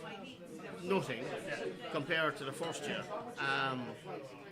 Yeah, it was a tough pill to swallow, to be honest. I always felt with the last few pro tours and whatnot coming up that I knew the game was there to turn it around. I did genuinely, up until the last dart I threw, that I could turn it around, and it just never came. It just never happened. But when it happened, and the inevitable was written in front of me, it was like two concrete blocks leaving my shoulders. You know what I mean? I was just, you know what? It is what it is. You know what I mean? I gave it me all. You know. Are you going again? Is that still the dream to go and Look, the Joker's return will be bigger than Batman return. That's fact. Look, my darts tells me something completely different to what people have watched this year. When I practiced, my practice game never came out. I actually probably survived in the PDC for 2 years on a B game. And nobody's seen my A game. Laura at home has seen it. You know what I mean? Like, you know, look, I know practice games and playing at this level are two different things. But I know what I'm capable of. If I genuinely thought I wasn't good enough, I wouldn't waste anybody's time. Certainly not Robbie's or Laura's or anyone that believed in me, my sponsors. But nobody has seen what I'm capable of yet. And is that your biggest weapon right now going into Q-Stall in January, the confidence? There's probably not many people who lose their tour card and have the level of confidence that you've got right now going back to try and win straight away. I always had the confidence, but it was just so disappointing at each Pro Tour event this year, saying, I remember speaking to Rob and Robbie on the phone, and I'd say, oh, you know, my game is in a good place, and coming over this weekend, knowing I'm playing well, going off of what I was doing on the dartboard at home. And then it doesn't happen. You're sitting down then after that, and you're trying to say to yourself, what went wrong? Look, there's plenty of guys in my position that do that, like, you know what I mean? Like, what happened between practicing well your game is up. I don't get nervous when I play darts at all. Never. No, World Championships. No. Oh, man, I loved it. Loved it up there. We were there, you know. We were there. So your match, the afternoon You were session. probably the two that kept me on the stage because when at 2 sets up, I was supposed to go off. And I said to Laura, I said to Robbie afterwards, I said, I didn't want to go off. I said, you're all shook me in. It was me, Jack, and my little lad Billy, who's watching. We were there for your afternoon session. Yeah, we were in the family stand right next to the stage, and we were, like, because you were there, we were trying to get your attention. A long way over there, Yeah. Put the bleachers. I loved it up there. Yeah. And I will get back there. I promise you that. You know what I mean? Like, but you have to understand that what happens on a practice board and it doesn't materialise on a pro tour, it's very frustrating. Yeah. And especially the gaps. Like, people will say, okay, there shouldn't have been any gaps. If you were good enough, you would have qualified for the Euro Tour. I lost my 12 card simply because of Euro Tours. I qualified for one this year, I qualified for one last year. But it's very hard when you go up and your first round game is against Gary Anderson averaging 107. That's it. I'd noticed a few times, just, you know, when we've been on the stream and you've been in the chat room and talking, that you'd made a few references, I think, this year to how important or how pivotal the Euro Tour qualification was to retaining a card. And it almost being the most important thing to keep in your card was that those qualifiers for the European Tour. It's massive, Dan, and I'll tell you why, right? When you're practicing on a pro tour and you're talking to all these different guys, there could be 4 or 5 guys on a board practicing at any given time, and everybody is talking. And then you move to another board and you get 3 or 4 different players talking. They're all talking about the same thing.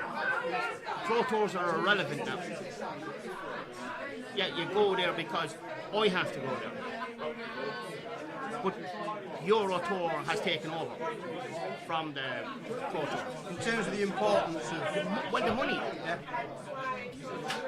And it's that money goes on your Is that an record. issue with the PDC Tour?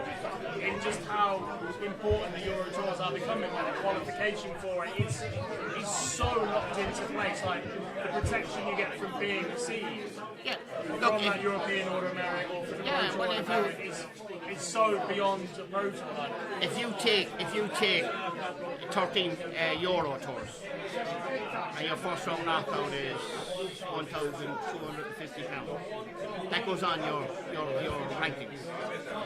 You win one game, you get 2,500. On the Pro Tour, you win your first game, you get £750.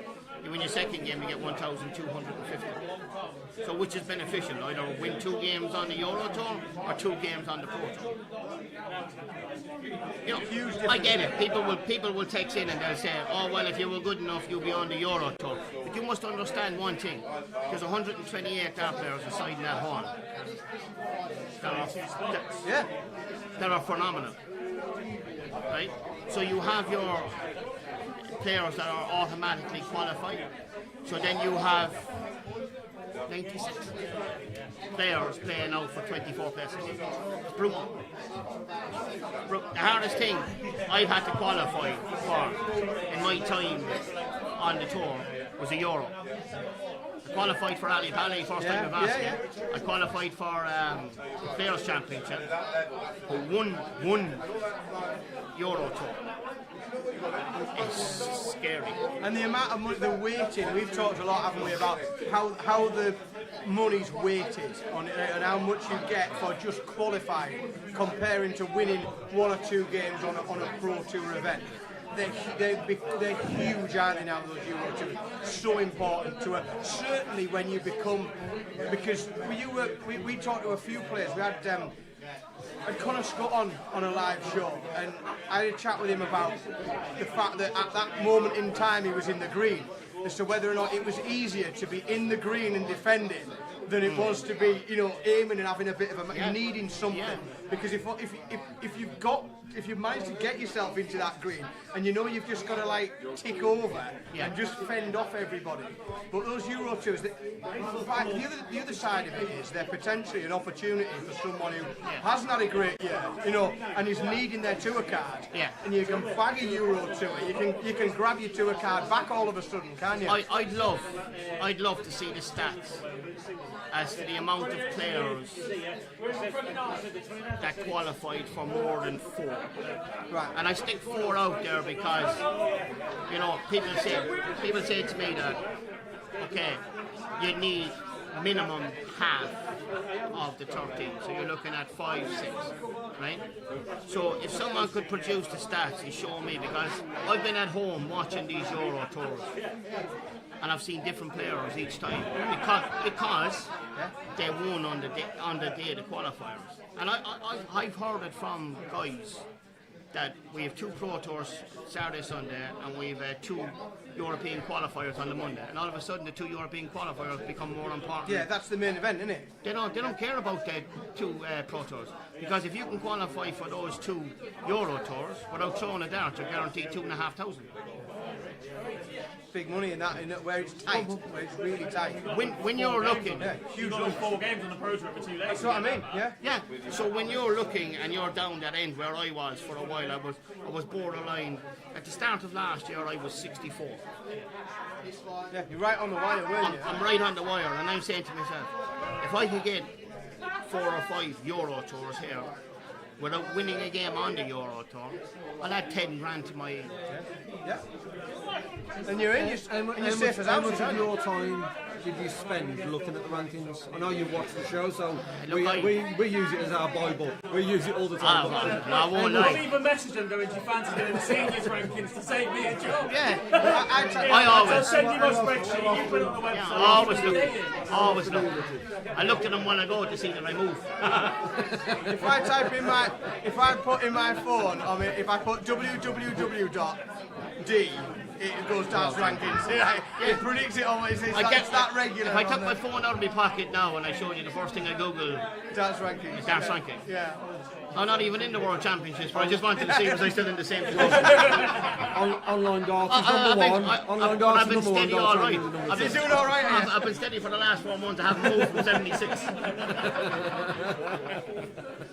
He would be surprised, you know, the amount of darts players that say to the world they don't look at the rankings, but then we talk to them where no one's looking, and then immediately tell you the number straight away. Oh, yeah. Where are And you? they'll tell you, Like 27, and they'll but tell next you, week I'm If there's any dart player who tells you he doesn't look at the ranking, he's talking bollocks. It's alright, it's nearly 9. 2 minutes to 9. You're right. We're off. It lasted better than Chris Mason. It took him 2 minutes. Is that the same as, I'm just taking this tournament 1 game at a time? Let's be honest, you've all fucking looked, didn't you? They're all liars. You've all had a look at who you might play and when, haven't you? If a guy was... Or if I play alright here, I've got Yeah, this Michael is how I McGill play in the something. quarter-final. Yeah, and if I get beat, I might play it. Hey. I tell you, last year, when I was borderline qualifying for Ali Pally, I watched every Euro Tour. I didn't qualify for 3 or 4.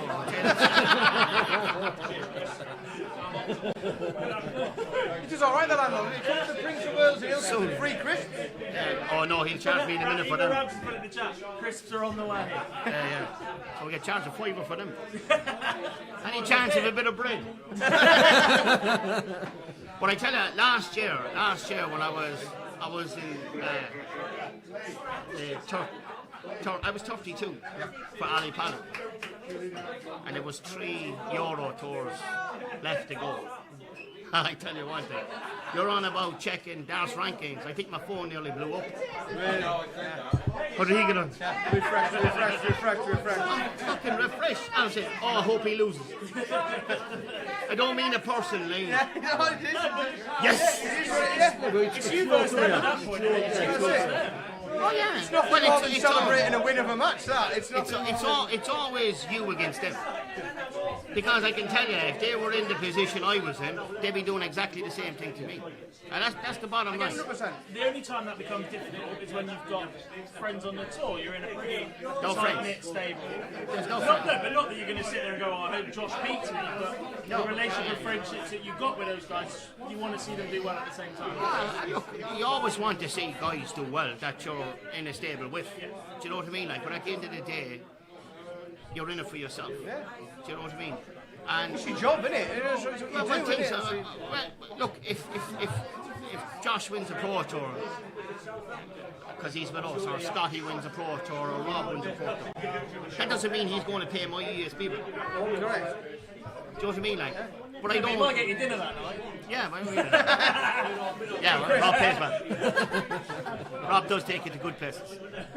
But you know what I mean? It's every man for himself, and that's the bottom line. Like, you know what I mean? Like, I lost my way a bit in the second year because there was a lot of things going on behind the scenes that nobody knew about, and I won't talk about because you know what? They're irrelevant. They don't need the air I Just take breathe. this away from you then. No. Hang on, not a point you might have got it all out of me. But they're irrelevant. They mean nothing to me.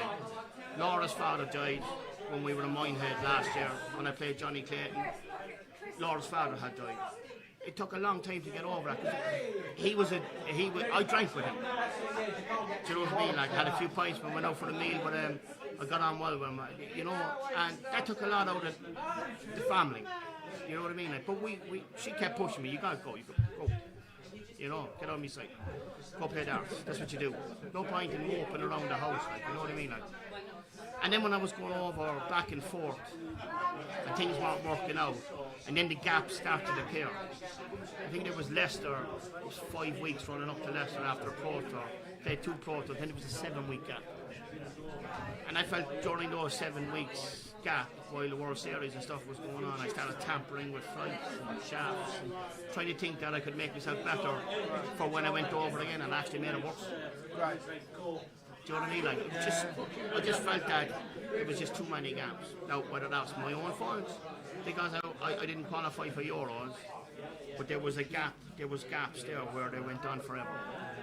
Well, probably felt forever because all I wanted to do was play darts. Do you feel like that's the limit of having a tour card? There's people that want a tour card or they're chasing a tour card or whatever else at the minute, but actually given that Euro Tours and the World Series and that do take up such big blocks nowadays, it's not quite a summer break for people, but there are players that were in your position last year that just haven't played competitive darts, and then there's a restriction of almost a restriction of trade on you can't go and play somewhere else. You can't go to Portsmouth. You can't go play, you could nearly see. If they stream the final, you're not allowed to play it. Yeah.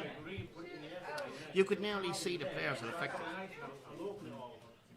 I take notice of what's going on everywhere I go, and you could nearly see the players, including myself, who would affect it that wasn't playing regular darts. Do you know what I mean? Like the last time I played was in the World Championship qualifier. Yes, you would have been. And Brad brought me over this weekend to play in the Birmingham Open. Absolutely loved it.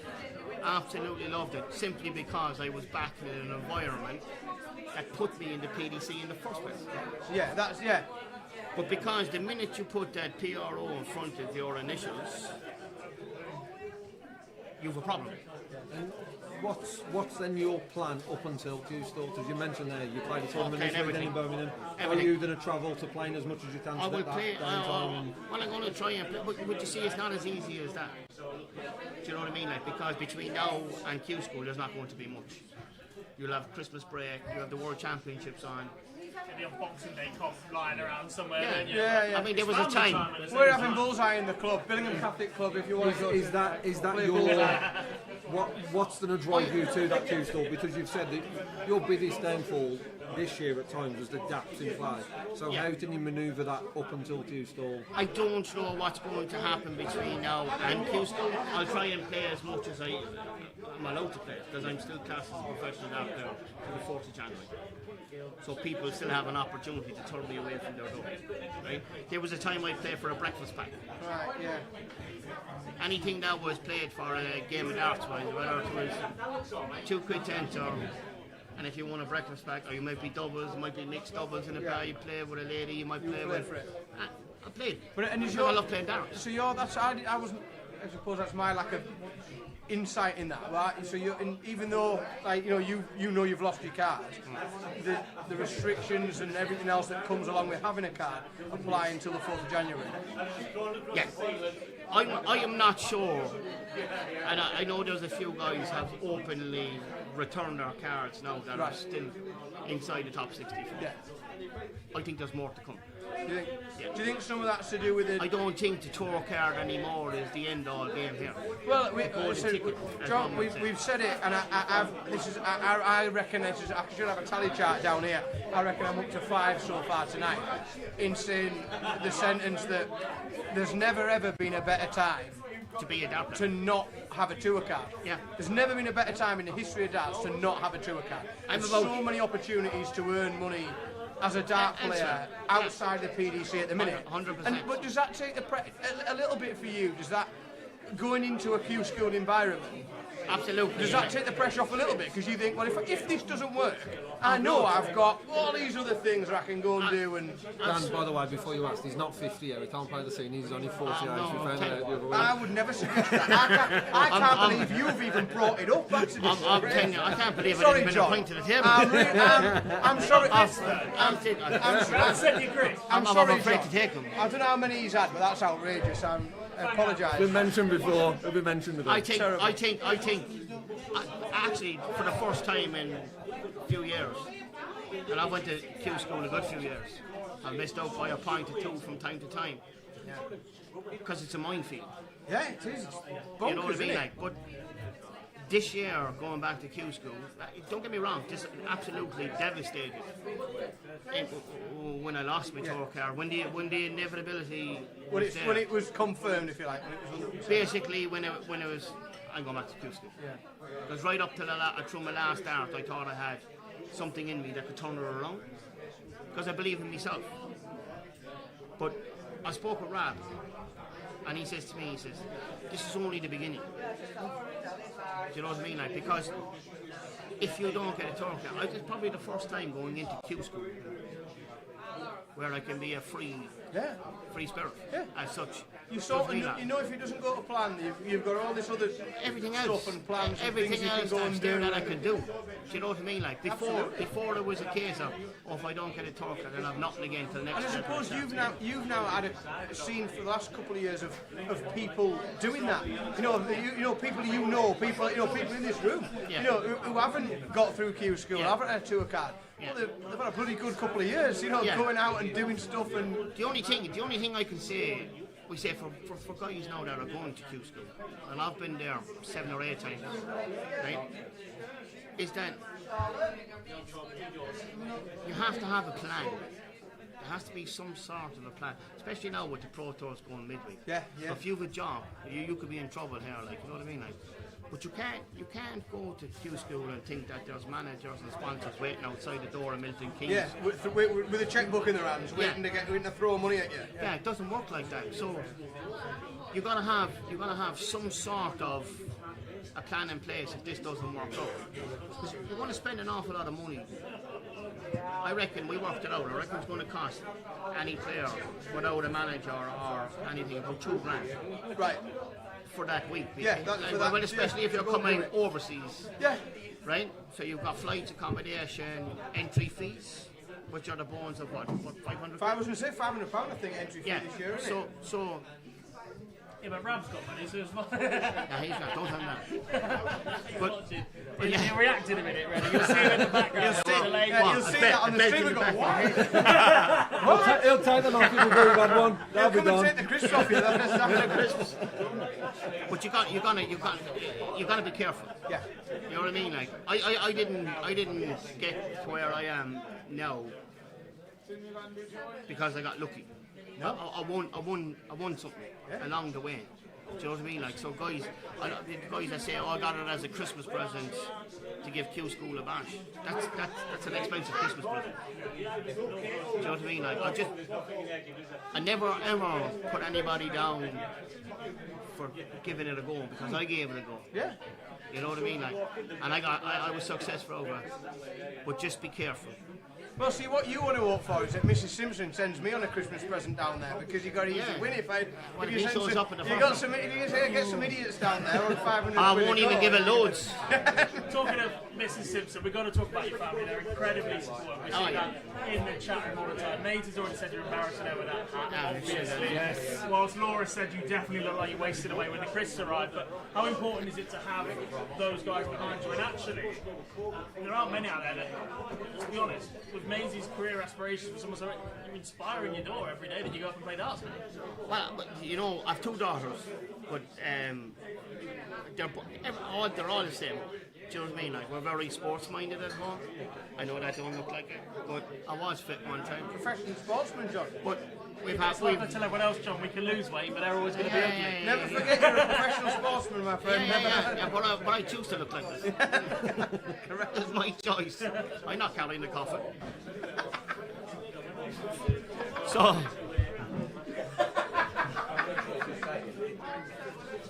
No, but on a serious note, they're very good. You know what I mean? Like they love the sports. Jake plays the rugby, Maisie the gymnastics. Laura's very good with the kids, and you know she's not been well this year. You know what I mean? Like, and I still had to try and pull it together every time I went away. We can tell that though from when the way that they even interact with us, Yeah, like, the way that they follow you, loves. you know, the way they follow loves. you and the way that they watch what you're doing is, I find it genuinely heartwarming. Like I think it's brilliant. I love the fact that you know what? I will, It's I will going to be confirm, great. John, that the first Christmas card I've had this year was from the O'Shea's Yeah. this morning. Yeah? There's Just a story. My first Christmas card, so thank We you very didn't know much, you were Maisie. going to be here, so she didn't give you one. Yeah. The right one. One last question, because we do have to move on, because it's 4:15. We've got to get a couple more guests on and do our awards. And we'll have a tater song. Now that you're not playing in it, we can ask you this question. We didn't ask it in the last group because Luke is obviously playing in the World Championships. Pick your 2 finalists for us for Annie Pally this year. And who wins it? I suppose, obviously, my heart. I'll be biased. I'd love to see one of the 3 boys that are in the group to win it. I said to Rob a while ago, I think Rob might do a bit of damage. Great year as well. Yeah. brilliant. Yeah. And a very dangerous starter. I've looked at the draw. I've looked at the sections. I think he could get a run to the quarterfinals. I'd like to see Josh do well. Might be a few years off yet, but he's getting there. I'd like to see Scotty do well. Like his attitude, like that. Tough second year on tour, but Yeah. solid first year. Yeah, He's got a yeah, nice yeah. little platform there. Be nice to see him do well. But In if the you had to final, narrow your marks to 2 finalists, I gotta go with Luke at the moment for what he's done in the last few weeks. But World Championships is completely different. Who will he beat in the final, John? this is where he probably needs to see the other half of the draw. I can remember. This man lives on darts rankings. He had the proposed draw, he had the real draw, we've seen them all. I've next year's draw. Are you in it? You in it? Yeah, doesn't matter. I'll be back up there. MVG has to be. Big final. Yeah. But you Box know, office, that, you know, big final. I tell you one thing. Like Tuesday night, is it, when it drops, or Wednesday when it drops? I tell you one thing. I get on well with the boys. Josh is like a son to me. You know what I mean, like, and Scotty. You know what I mean, like. But I'd love to see Rob winning again. My heart wants Rob to win. My head is telling me something else. But I'll have 1 or 2 more points and I'll come back to you. And with that, John's off. We are going to take another quick ad break. We'll get a couple more guests on very, very shortly, and we'll be back on the other side of this one. Well done, mate. Told you I wasn't carrying that Class coffin. that, John. Really good, that, mate. I wasn't carrying that coffin. Who wants a bag of crisps? Me and you were jumping off. Good. See, I told you Who's not coming that in? bad. I'm sending We get good comments. Send in Chris and Jamie, yeah? Jabba, Nathan, and Chris.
back then to the Live Lounge Live here from the Prince of Wales in Ilkeston. We got the landlord back in with The us. landlord.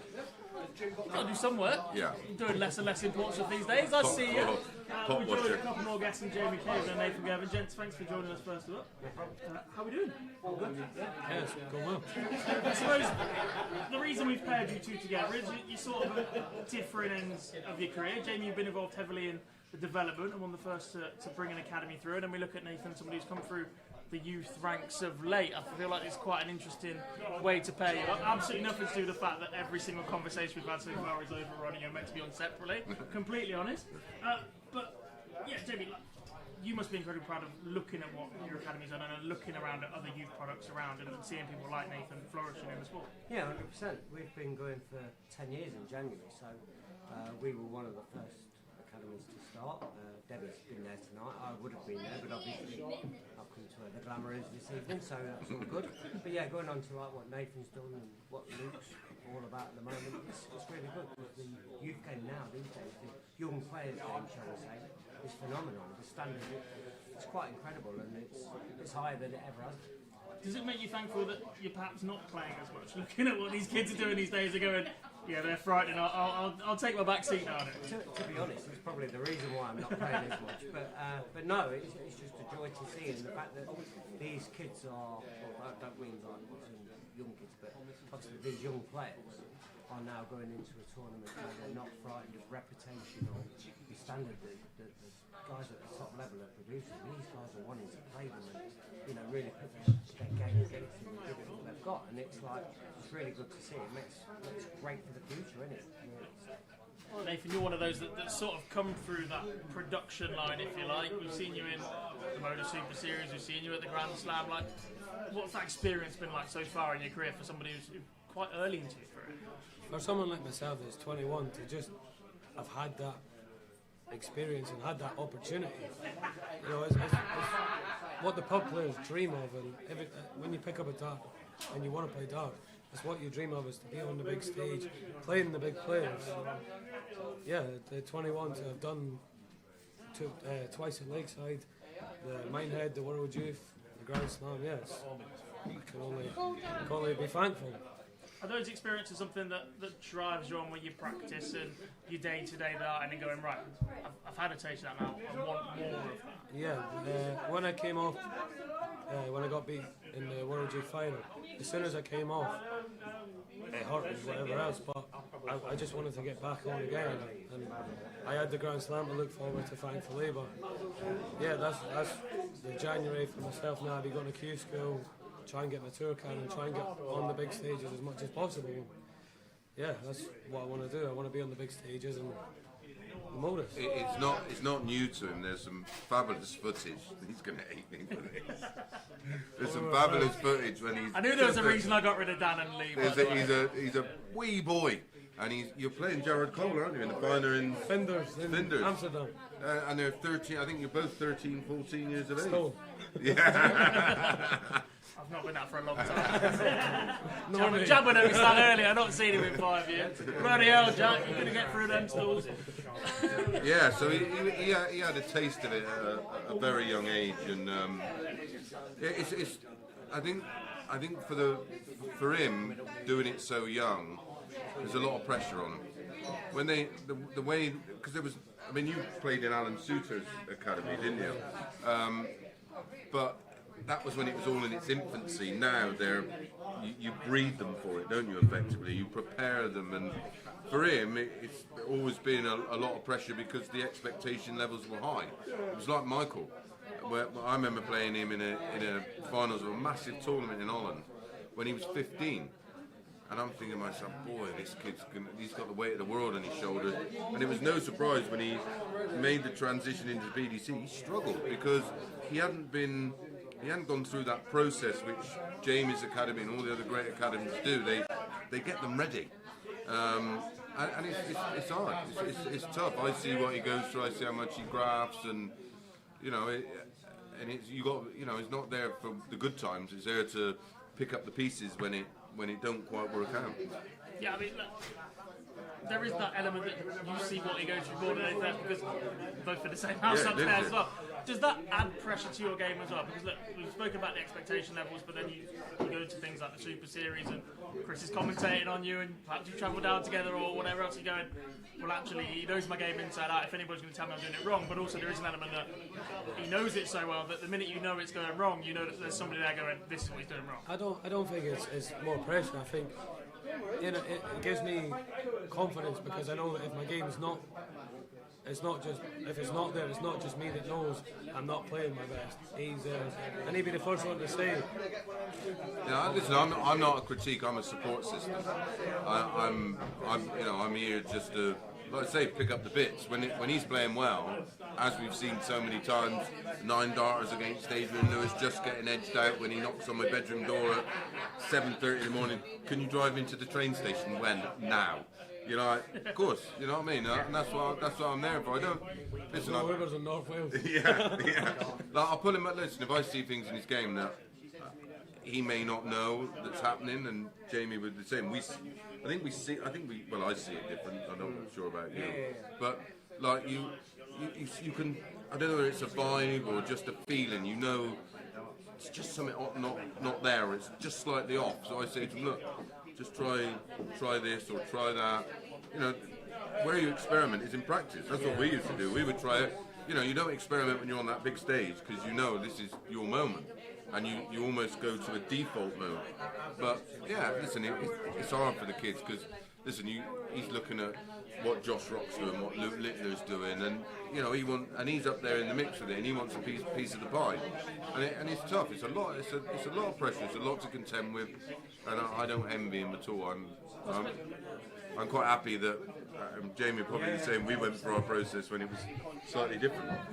Does that make your approach to running an academy and being involved in what you do differ to perhaps if it would have 20, 25 years ago when you're both coming up in that actually there's a far greater landscape now for players to be in the limelight? Well, James, you had success as a youth player, didn't you? Yeah, you won I was world youth champion. You were world youth champion. Which was like 30 years ago now, obviously. And It's a long time ago. I've not got enough fingers for that. But yeah, I mean, like when I was that age, there was no academies, there was nowhere for young kids to go and play.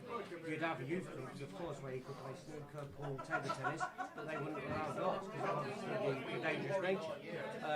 So now, since the academies are coming, when I first got approached to maybe look at doing one, I was like, well, when I was a young kid, there was nothing like that for me, and there wasn't as many kids wanting to do it, so that was probably a key factor. Well, to an extent, I'm the last era that missed out. I'm 28, so 18 years ago, you'd have been saying, well, I'd have been too old for it. I went to uni, was just too old for youth county. I'd played youth pool for a long time, but I missed out on the darts. And if there was that sort of thing going on, I'd have been all over it.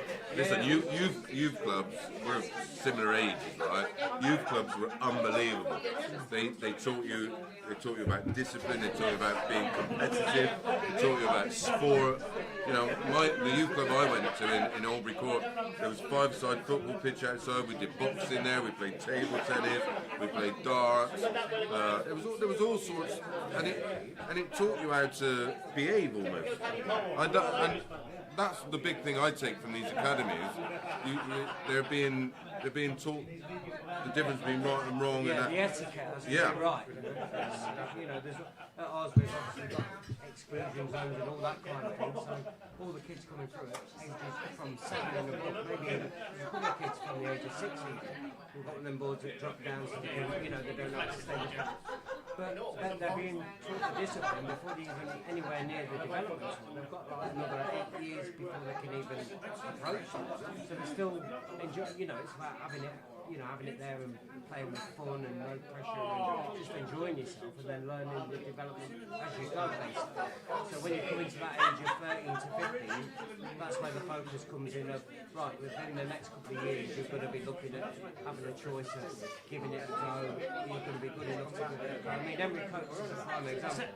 I've been fortunate enough to referee Henry through county for the last couple of years, and he's one that this doesn't necessarily fall into, but personally I have a bit of a concern about the sheer number of players that are signed up to deals with manufacturers and the pressure that's then placed onto them at an early age, and that was especially you're speaking very well about preparing those players, make sure they're having fun and the etiquette and everything, but is there a concern perhaps that darts is becoming so lucrative now and there's so many opportunities, and the more and more that the PDC chase that top figure for the World Championships and there's a career there to be made? Look, 10 years ago, Luke and his family would never have thought about Luke going into a career playing darts, would they? Same with yours. My family would never even consider it. My granddad was a very good dart player back in London. Never an option. 40 years ago, but they'd never gone, right, you're going to play darts. I played football, I was rowing at one point, I was running for the county, but I was never ever going to play darts at that level. That wasn't something they were going to push me into. But where that is that now, is that a worry that actually commercially there are organisations out there who are so desperate to have the next big thing about them that we've got to get that balance right? I mean, obviously that is potentially, it could be the case, but I think certainly in Henry's sort of situation, we sort of helped him get that benefit. It's not like we decided our unicorn, and we were sort of helped him with that because we sort of wanted to sort of protect him as well, so he didn't need all of a sudden a big crowd around him, a lot of management, if you like, maybe coming in and saying, right lad, you look really good, we'll have you. We did that on the basis of, let's get him protected so he doesn't need all that sort of pushing in that direction. So we got him that straight away at the age of, I think he was like 13 maybe, or something like that. So he just had his equipment and stuff like that, and this year he's had his first set of darts. Yeah, I was at the launch of him actually. I sat with him and his dad for most of the day. Obviously it was over the moon with that. Yeah. Well, that's when you know you made it, when you have your own. Yeah, that is. I mean, I'll wait 20 years then, shall I? 32 I was when I got my first. With my Did you have a condom before or after a set of darts? The Jabba Johnnies did very well. That was remarkable. He was miles ahead of everybody else when he did that. Do them. We had 3 batches done. In fact, it was Debbie's idea. She was like, look, it's something different. You get your picture on it, or caricature, I think it was. And it hit social media recently, didn't it? We had like 500. We had 500 done. And she was like, whenever you're playing on TV against a player, I'll go and give it to the wife, slip it in the bag, next to the dog. Great idea. We went to the pub in Wales. The guy bought a lot for him in the toilet, in the men's toilet. She was like, we need to reorder. No, it's a great one, you know. It's a lot of fun. Certainly in Europe, they're all like, can we have 5? We have these old boys coming up to us in Germany. Can we have 4 or 5 each? We're in nightclub with them, we're feeling, look, 4 or 5. It's lucky in one day. Good on you, lad. But no, obviously it was a massive fun thing, and yeah, it was something that, you know, it was sort of like a market that we sort of reached out to just for a bit. Yeah, Nathan, you have a manufacturer deal, you're part of the Target Elite One. How important is that network and the access that you have to the support system that they've got in the rain and the things that they can do for you as a young player? Well, I mean, it's having the manufacturer there, so if you want to try anything, like Chris was saying, and Jamie, when you want to try something different in practice, when you don't have to worry about going out and buying a different set of darts, you can ask for them and they're more than happy to give you them. You can experiment and experience different darts, 10s, flights. I mean, I was like Peter Wright for a while. In fact, I was once. Using mine. Still am. Yeah. Weren't you sharing a set with Andy Jenkins at one point as well? Yeah. We did a set, They were alright now. Actually, they were alright. Actually won the Super Series in Southampton. But yeah, having that manufacturer to be able to rely on, if something's not right, you can tell them and they can change it and help you. Because obviously Gary Plummer was at the Target, Lorraine.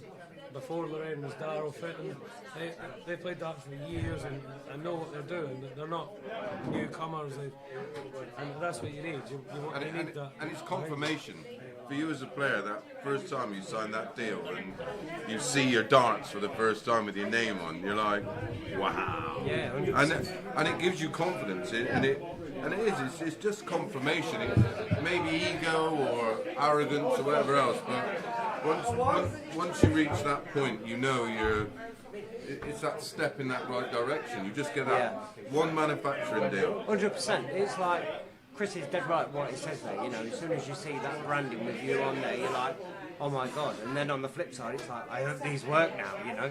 But no, it does. It puts, massive, puts 5 points on your average. I'm telling you. It does, because you're like, people I need want to put these. 30 on your average because I can do with it. Yeah, so can I. I'd like to average over 30. You know, will people want these now? Is that going to work that way? You know, but yeah, it's a massive sort of confidence thing, really. Next up, probably different answers for both of you, but what does the future hold in darts? Obviously, Nathan, you're going to chase Great Jabber. You're probably at a different end of the timeline. I'm going to get him doing some commentary down at the Super Series. That's what I'm going to do with him. Over that? Yeah, I think he'll be brilliant. Chris asked me that the other week, and I was kind of like, I don't know how I'd answer that if somebody asked me. And he said, well, I'm asking you, and I'm like, I don't really know. But, is that a sign of comfort of where you are? You've got your role with the PDPA, you've got your role with the academy, you can still grow. I'm still doing exhibitions, and whatever. But I think if there's a window for it, I'd certainly give it a go. It's the point where, you know, you try different avenues and different things, and, you know, if I've got enough knowledge to do it, then why not? I can give it a go. So yeah, we'll see. You know, listen, he's got the knowledge. He's done the whole thing. Won at youth level, won pro tours, played in all the big majors, understands his role in darts with the academy, so he's got that inside. Part of the PDPA, which is fabulous news. So he's got another insight into their things where it speaks well, understands the game. I think he'd make a great commentator. But on the back of that as well, I've not actually retired, so. Do you miss playing? It's probably my fault. I've pretty much written you off as a dart player. No, that's all right. The last time I saw you, your shoulder went on TV and in the Super Series. Yeah. I mean, to be fair, that's fine. It was nothing as bad as what we thought it was. I had scans and X-rays, but it wasn't nothing. It was just a bit of muscle tear and stuff like that. So we got that sorted. I'm still active on the exhibition circuit. I still took a decent game in, but I just don't play as much. But I've not closed the book in terms of retiring or anything like that. So I'm not going to say for sure that I'm never ever going to try and get the tour card again. I'm certainly not going to try in January because I've got too much on and I've dedicated myself to enough. But maybe the following year, who knows? I don't know. And then after that, I'll be old enough looking at the series, so maybe that might be something. I don't know if it's just a case of... Good, because I want revenge. Let's see, well, in that case... You said similar age a minute ago, he's got 2 years yet. Yeah, he's got a couple of years, but we were around at the same time. He meant looks-wise. but on Chris's comment there, I think I'll not bother, so I'll stay with that. But no, it's an open book. It's an open book. And Nathan, for yourself, obviously, not opposite end of the spectrum, not even you're a baby in the game. Is the plan tour card chase that way? Is it still there's that many options? We've had a discussion many times tonight that actually not having a tour card is at the end of the world, but that is still the thing to chase for you in your position. Yeah, well, like they were saying, back in their youth days, there was no academy, there was nothing else.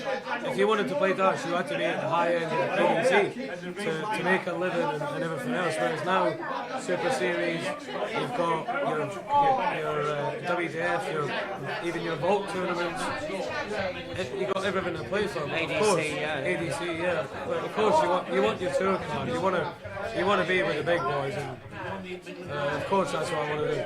See, the thing is, these days you don't need a tour card to make good money out of it. That's the thing. I think that's the point you get. You might do it for 50 if you get these. Yeah, 100%. But yeah, I mean, there's so many players like from different levels all over now that can still make good money if you're not on the pro tour. In fact, in some cases, if you've not got a tour card, you're better off. You know, in some cases. You know, so I'm off to Q school in January.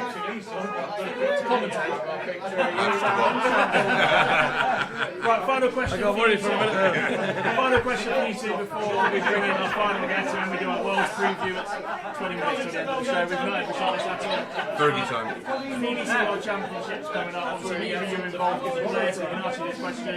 Name your two finalists and who wins the big pot. What's your name on it?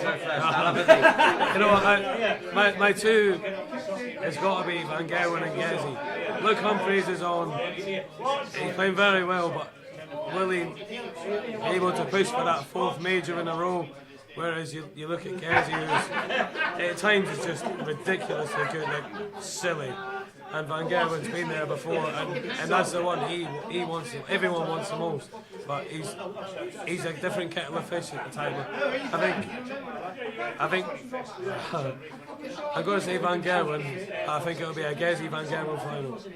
Okay, I mean, I'm not 100% sure because I don't know if they collide before.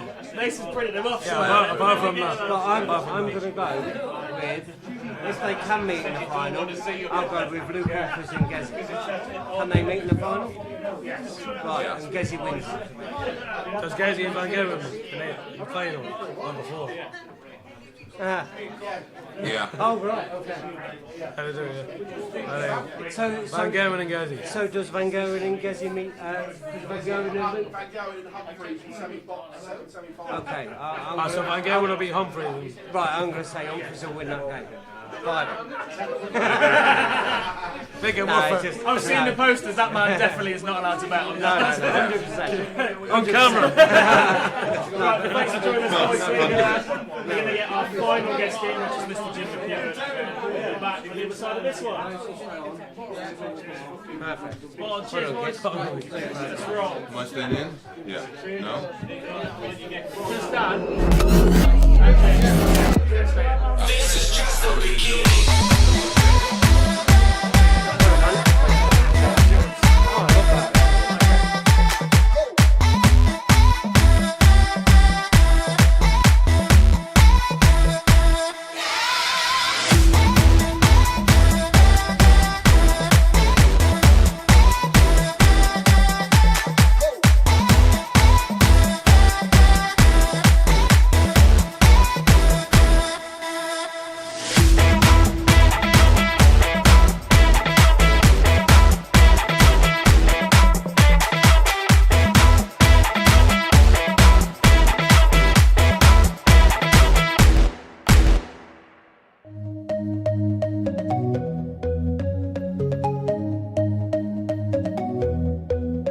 Take me home, take me on a ride. I got a good feeling about the colors lighting up your eyes. Take me home, take me to the sky. I got a good feeling. Tell me the only thing you are is mine now.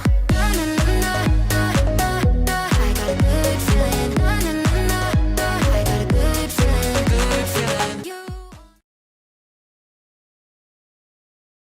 Welcome back to the Live Lounge Live here at the Prince Office. So we have our final guest of the evening, Mr. Jim McEwen joining us. Jim, how are we doing, pal? Eventually. The champ. Yeah, well, I'm not going to say best till last because the others might be watching, but we've left you till the end. We thought Richie might be here. We're going to pair you up as a couple of oldies at the end, but you know, you're on your own. So we got Dan instead. Pushing his luck tonight, isn't he? It's about the third dig you've had at people's ages this evening. That's one of the youngest in the room. I can do that. Luke and Nathan are here, and other than that, Yeah, beyond that. Interesting year for yourself, Jim. Yeah, not as good as the year before. Done a lot of pro tours the year before. It's been different. I've still enjoyed it. You say not as good. A couple of pro tours the year before, lakeside appearance the year before. This year, seniors event, finalist, and winning a series at the Motor Super Series. In terms of prize money, mate, it can't be that far off. Yeah, it's not bad, is it? There's a reason he's gallivanting in the middle of the country when he lives in Scotland. He's having a great time. I know, it's been good, yeah. Probably haven't more than him. No one earns more money than me. Mambo. Welcome to the Bentley. Been a fabulous year. Yeah, Fabulous year. I thoroughly enjoyed it. Got a break now to Q school. Try and get my card, but it's not the be all and end all of it. Second prize is really good. So I've still got a challenge to the seniors, WDF, Modus has been really good for me. I was fortunate to be there for some of that week, and Got to be good to win one of them, pal. Of course I have. Yeah, got to be good to win. he followed it up with the champs as well. Yeah, but I was working all that week. And I'm only a commentator. Yeah! It's taken it to say that. took a long time, yeah. And the landlord. Don't upset the landlord. Fantastic. You've pretty much done a lot in the series. How important has that been to your career? Oh, it's been massive, yeah. You know yourself how hard it is. When you're beating players like Darrell Pilgrim, who's been awesome this year, when you can beat him and get to the final, I didn't play well through the whole series, but I don't have to. I've got a reputation of being hard to play against, and I know I am. Nice to referee though, mate. I get a while to count the score. Yeah, you get plenty of time to calculate it up. Oh yeah, That one, yeah. it's been fabulous. Honestly, it's been brilliant. Finally made your debut in a seniors TV event. I know that's one that's been itching at you, and I've been there at all the floor events. You go, why can't I do it? Why can't I've been so close? Ranking wise, you've been alright. You won 2 floor events the year before, one in the middle of nowhere in Alnwick, one in Manchester. Alnwick is not the middle of nowhere. Can we stop talking about the northeast? Jesus Christ! But it was the fucking middle of nowhere. After that, in the caravan site, it was in the middle of absolute nowhere, trust me. But to get onto TV and then do what you did in that tournament as well, pretty good. Yeah, listen, that's not the hardest part of it. Chris Roach, the hardest part is the floor event. It's so hard. The quality in the tour is, you know. We played each other. Yeah. We had a cracker. Yeah, I won. Only because I missed double 16. By about I'll be honest, unless it's a Friday night, Mace's record in Reading is not great. No, it's not. But that shows you how tough it is. Yeah, Like, you know how it happens. it's like I played the first one I went to. I played Jim in the quarters, on the Friday night. Played lovely all night. We had a lovely game. Next day, first round, Sunday, first round. I'm like, I thought this was going to be easier. The seniors is something as well. Is that we've talked loads earlier in the evening. We talked about people moving from the development to and younger players coming through, but there's almost a threshold in the seniors in that you can sometimes look across the horizon. You can almost see now players that in the next year, 2 years, 3 years that are going to be on that seniors tour. I tell you what makes it tough. There's a lot of guys there that, and I don't mean this in a horrible sense, but they were on the tour back like before it became a pro tour, and they were the guys that you didn't mind drawing early. And now you got to play against them, and you think, my brain says to me, happy days, this is all right. And then all of a sudden they're hitting 140s and 180s. You're like, what are you doing? What the fuck is this? But it is this. It's tough, isn't it? Yeah, of course. And a good example is Matt Durbridge. Yeah. He's playing awesome. Unbelievable. I mean, he hit the first Nine good darter, round the other nine week, darter. yeah. As good as he was. I wasn't back laughing in at the day. that one. That's Someone else had unusual. that one, yeah. Marcus Yeah. put some stuff on this. Yeah, I mean, listen, when I played in the one in Yeovil, and I'm like playing against Trina, 2 sets down, she's averaging mid-90s. I'm like, I've got a proper play. I've got a real game on my hands. Yeah. Terry Jenkins in the Worlds. You know what I mean? He hit like 6 or 7 180s against me, averaged over 90. You're like, hang on a minute, this is meant to be a little bit easy. It's not. No, it's not. The standard's really good, and it's getting better. It's good. In my opinion, it's going to continue to get better. It's going to get better next year. It's going to get better the year after. Nothing sums it up better than the fact that Phil Taylor is still winning. Yeah. There you The go. greatest of all time has rocked up for 2 years. Not one now. One final. Yeah. 2 finals. Personally, I think I'm still a young thing. Going into the seniors. Yeah. Oh, there are people on that tour calling me for it to be over 60. Peter Hedman is one of them going, I can't be playing these youngsters who are 50 I took darts up in 2012. I'm still growing into it. I'm still learning. Yeah. I was still at school. Wow. I'm still. I retired 2 years before that. I'm still learning. I'm still learning. 11 years. That's it.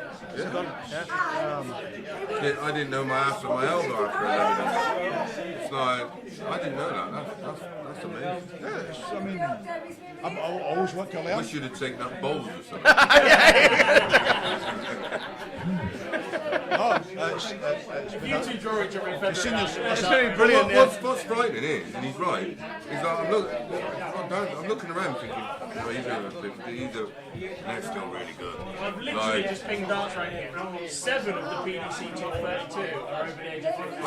I did an exhibition on Friday down That's in, what I down mean, in it's- Kent, and I played Steve Beaton as like the head-to-head at the end. Unbelievable. He played amazing, didn't he? Yeah. Ripped my Every head year, off. at the start of the year, we sit here and go, Steve Beaton's in trouble for a tour card, isn't he, lads? Steve Beaton, he's here. Well, he just goes on. He's incredible. He is all my life. That throw hasn't. I've known Steve for near on 30 years. Not changed. And that night, I'm sat there watching it, and I'm just going, wow. Where and he's like 56. He looks great for it. Yeah, he does. Did you know if you ask for Steve Beaton on Wish You Get Me? Yeah. Apparently that's what it was a couple of years ago. But no, seniors for me is relatively new. It's been a revelation. I don't think I'm done as a dart player. I don't. You're only just starting back. 11 years in. I mean, a couple of weeks ago I won the Super Series. 2 weeks later, you're on Facebook saying that might be it on the Wednesday. Yeah, but I saw you. But the Super Series, I've beat over 100 players outside the tour catalogues. I beat them all. I'm 56. So age is nothing. No, it has no.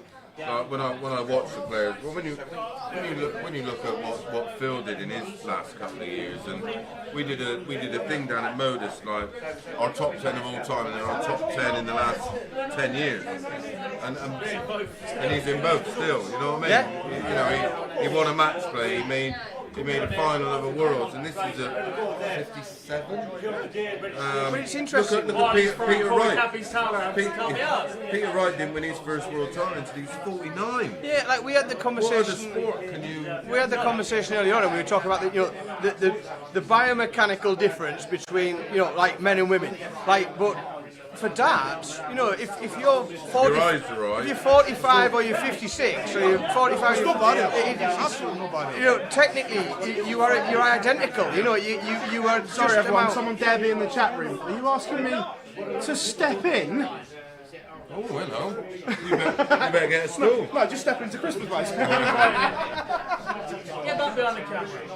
Where were we? I don't know what's going on now. I'm talking about nothing sums up this sport more than the fact that at the back of the room for after night we bought it by Beatrice Ricky J. Tower, 16-year-old with all the best talents in the world. And it was J. Yeah. Other soft drinks are available if you look at the sponsors. Other soft drinks. If you want to come to the Prince of Wales in Ilkeston, you can get all the soft drinks you want. We've got every flavour J2 tomorrow. But that kid already has a car manufacturer deal. He's not even old enough to get a provisional license. Oh yeah, he can't drive one yet. He's sponsored by a car manufacturer. A bit like Max Verstappen. Yeah. He's going to hit the PDC hard. It's desperately exciting, isn't it? And we talked earlier about the World Youth Final and about the fact that in reality we've never really seen a World Youth Final like it. In that So special. Luke and Jan van Veen. I mean, the match itself was brilliant. Like we were messaging each other all the way through, saying like, this is the best youth final we've seen for years. But I can't remember a World Youth Final of two players where, I say, the way I put it earlier on was we often see people in World Youth Finals and we say if they can take this and run it on. With both of those players, not just one of them, both of them. It's not if, it's when and what. When will it be and what will it be? Will it be this? Will it be that? And it's. Hadfield was maybe the only other one because he was doing what he was doing in Australia. Yeah, but there wasn't two of them. It wasn't him and someone else, was it? It was just him. Luke Littler is in a pleasant way an absolute freak of nature. He is so You good. look It's frightening. you look at Phil Taylor. Yeah. You look at his throw. Manufactured. Manufactured. Luke is raw. I mean, this is a kid that decided to put his dad's shirt on at the Super Series and throw his dad's darts. And that's how much. Some people can take that one way or the other. I take it as like absolute confidence. He plays with freedom, and he just loves to play darts. And for me, it's listen. When you turn pro, and it can go very. Ronnie O'Sullivan did a brilliant interview as part of his documentary. When you play this sport or play any sport for a living, the reason you started doing it disappears. It's gone. Yeah. It comes to your job, doesn't it? Yeah, and like, listen, the saying like, if you love your job, you never work a day in your life. Unfortunately, this sport, or any sport, this sport comes with so much loaded pressure and expectations and everything else. This kid's different.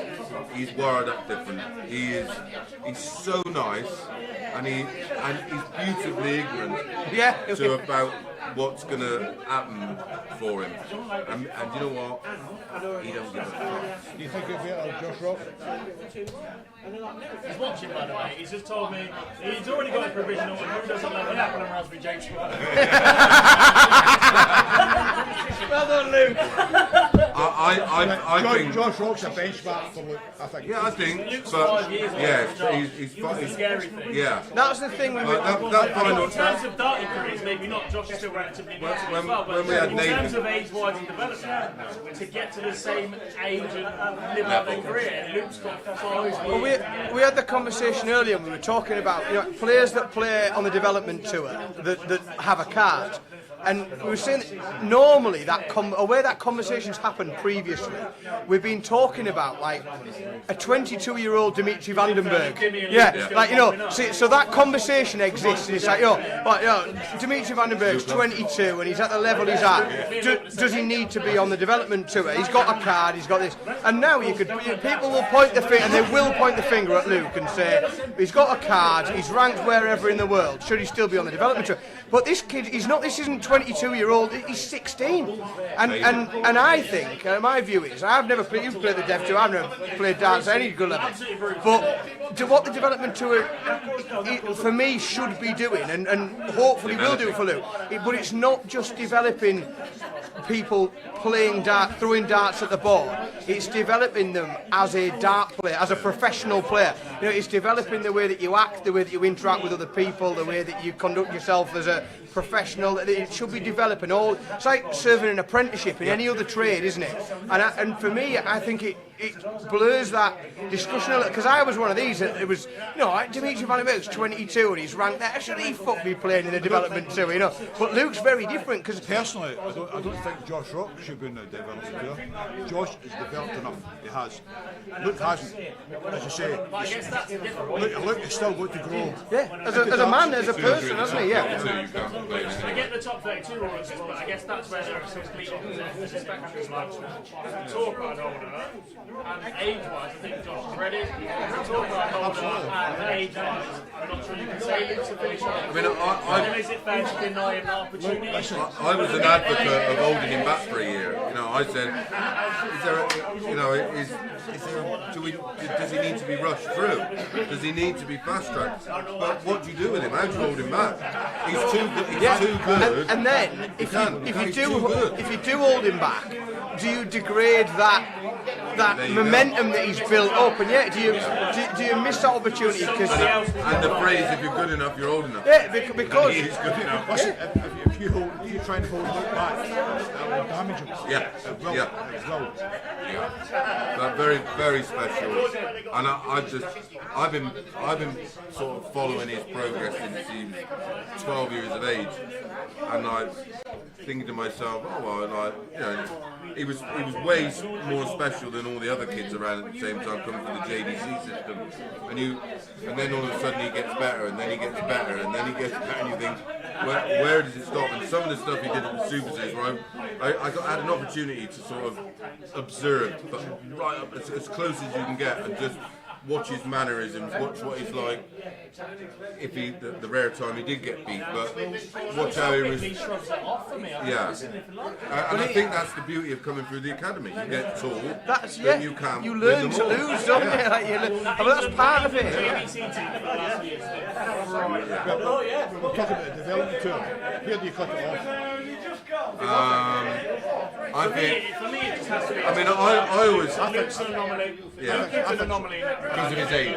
Because he's never happened before. No, but So in that case, you just say 18 then, don't you? You're far too good for that environment. You know you are, and if you don't mistakenly get a talk on. Nobody mistakenly gets a talk on. No, you don't. In the old You don't accidentally you win. have a good day, right? But that doesn't happen anymore. You've got 2 tiers to get through. You don't mistakenly get a talk on anymore. You go through the best players who don't have one to get a talk on. Right? At that point, you are good enough, or you are developed enough, or you're in form enough to put yourself in the top 128 players, whether they are exactly or not, different matter. But at that point, You're it. For me, 18 is the magic number. Because in that, if you say 18, you capture the anomalies. You know, you allow for these starlets that are 15, 16, 17 that all of a sudden grab a card. See, I've not been in darts long enough to understand the youth system. What was your cut-off age for the youth system? 24. Well, you've got to be under. You've got to be 23 and under on the day after the World Final. So my final year on the tour, Too high, I was 24 for the entire season. You're not a youth at 24. Yeah, so he. So my birthday is the 17th of January. Luke Humphrey's birthday is Luke Humphrey, at 24, Luke Humphrey was fat, he had a beard and a kid. That's not development. That's not development. He's not. Let's be honest, You're right. Jim. No, you're right. If you do any, Right, listen, I love Luke the Vic, right? I think he's incredible. I admire him. I'm proud of him. But like for me, yeah, absolutely. And he's like I said, he's ticked every box all the way through, and that's why he's getting success. But for me, the PDC, for me to be a youth, you've got to be a teenager. I just think if you're a bricklayer, you finish your apprenticeship at 18, haven't you? Mate, If you do any other job in the world, you finish your apprenticeship. You go to war at 17. No, you finish your apprenticeship at 18. You know, you can come out of school. You've got that development to it. If you've got a card, you can still keep your. Because let's be honest, like I'm putting like real world scenario. You were an apprentice, right? You're 17 and you work on the site. They'll get you to do all the jobs with the other lads, but you're still an apprentice. You're still getting apprentice money. You're still going to college and you're still doing your bits and bobs and you're doing that. Once you click 18, Luke's never going to have a real job. No. He's going to be a dart player. Yeah. And that's it. Yeah. You're right, 18. Yeah. For me, that's the magic number. So interesting as that conversation is, you're not here to talk about kids, we're here to talk about you a little bit more. The defence of the Super Series didn't quite go to plan a few weeks ago. Is that a case of the pressure of going in there as defending champion? You've spoken of times but you don't like being a favourite, or was it just a case of timing instead of I think it's too soon. I never got to enjoy it. Yeah, didn't have time. Straight back in, chasing defence. In a tough little group as well, by the way. There was plenty of players. And that's why I didn't win Champions League. It was week 12 and I didn't have time. I was supposed to be in Thursday, Friday there. Yeah, you're meant to be week 5. That's a date I got a while ago. After I won it, automatically gave me another week. Yeah, you won a whole week. Too soon. Is it potentially though? The pressure. Yeah. But do you now look at it as a blessing in disguise in that you're chasing the seniors a little bit more, and Champions Week is the world seniors that obviously if you don't qualify, it's a different conversation, but chasing that qualification now, you've got one goal in mind, I'm going to go and qualify. I don't think it was a blessing in disguise.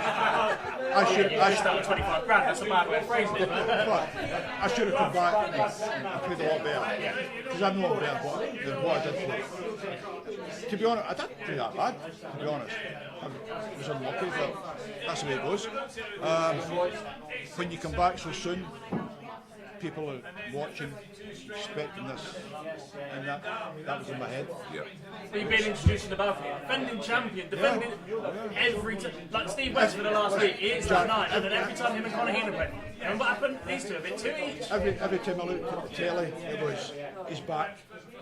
How is he going to handle it? That was the headlines. Here's Jake, our new social media Yeah, there we manager. go. Well done. No, very good. But it was, yeah, I think I'll admit it.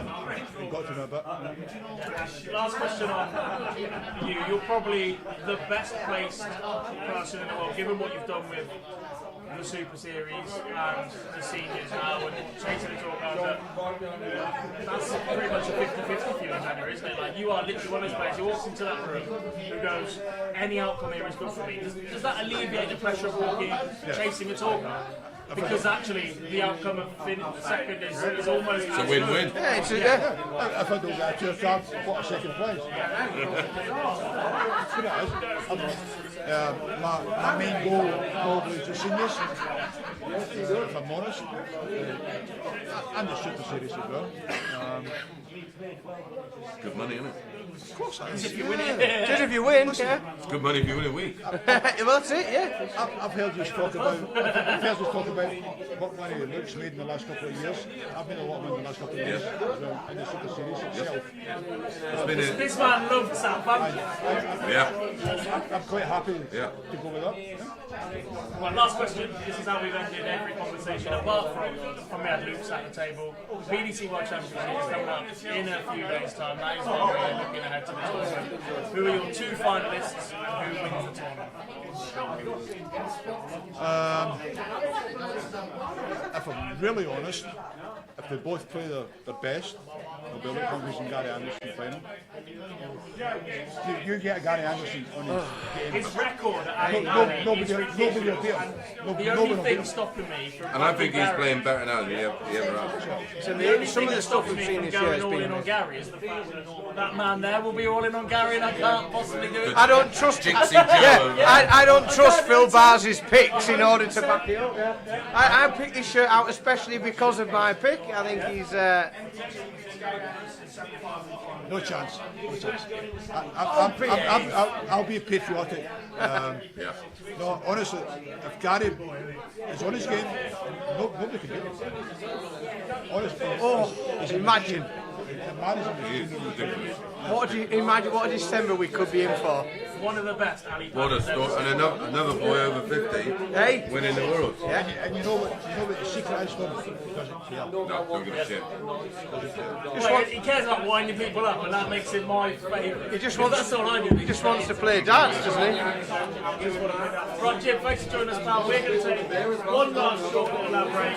We're going to get Boyce back in. We're going to give you a full preview of the PDC World Championship 2024 in association with our friends at Paddy Power, who made this night possible as well, by the way. If you're having a fun, do make sure you do so with the tournament sponsors, Paddy Power, and make sure you're there responsibly. We'll be back on the other side of this.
Welcome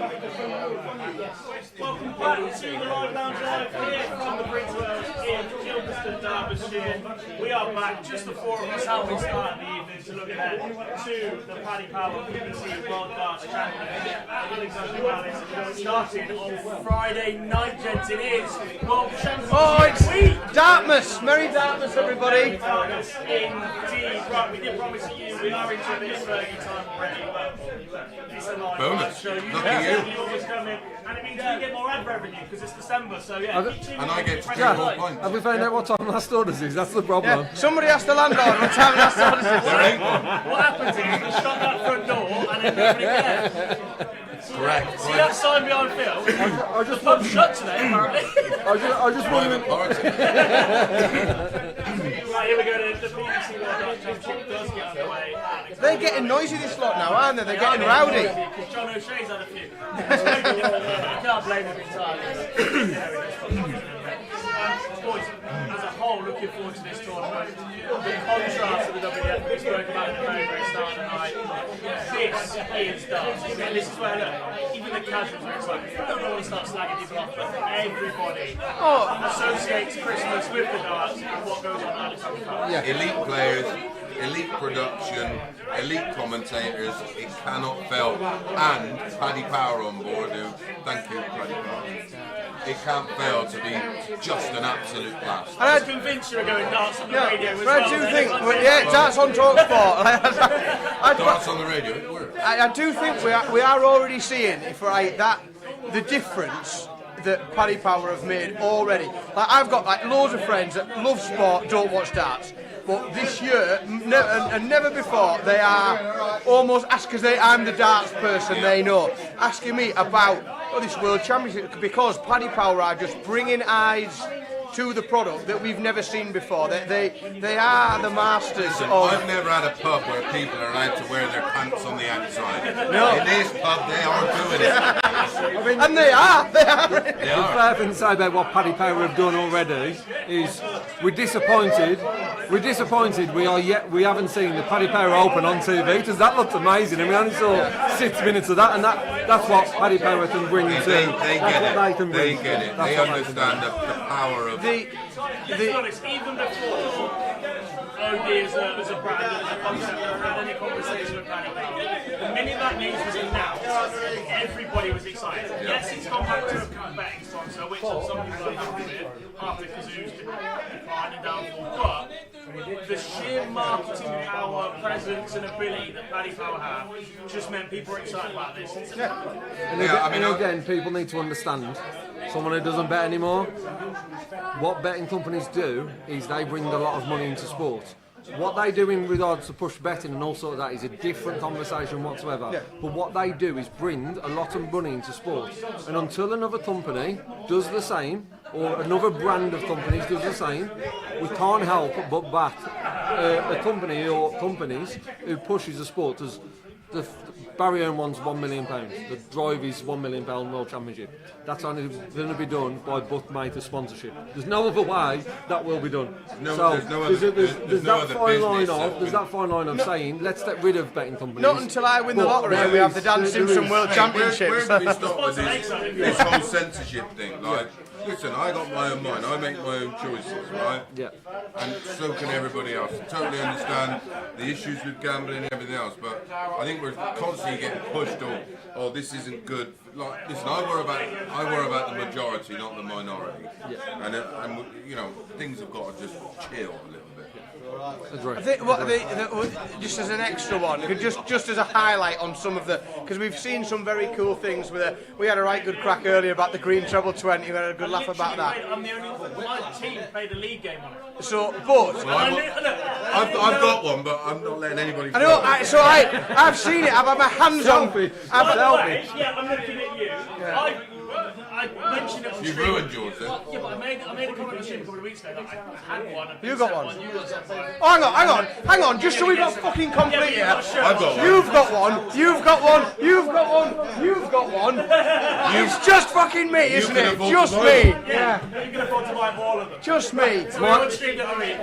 I'll let Dan know when it's on eBay. It's all right, mate. But I also know that it's a It's going to be. Yeah. It's going to be a collector's item in a few years. So Jack from Paddy Power said, "I'll send you another one. Play on it." It's all over all of our socials. Absolutely brilliant. It up. I'm not even sure, by the way. I haven't got one, Jack. I'm not even sure, by the way, that they didn't. The announcement was due on the Wednesday that it was all a bit of a ruse and that it was for Very clever. whatever. That then came out on Thursday. I think that's just so my team could play on it.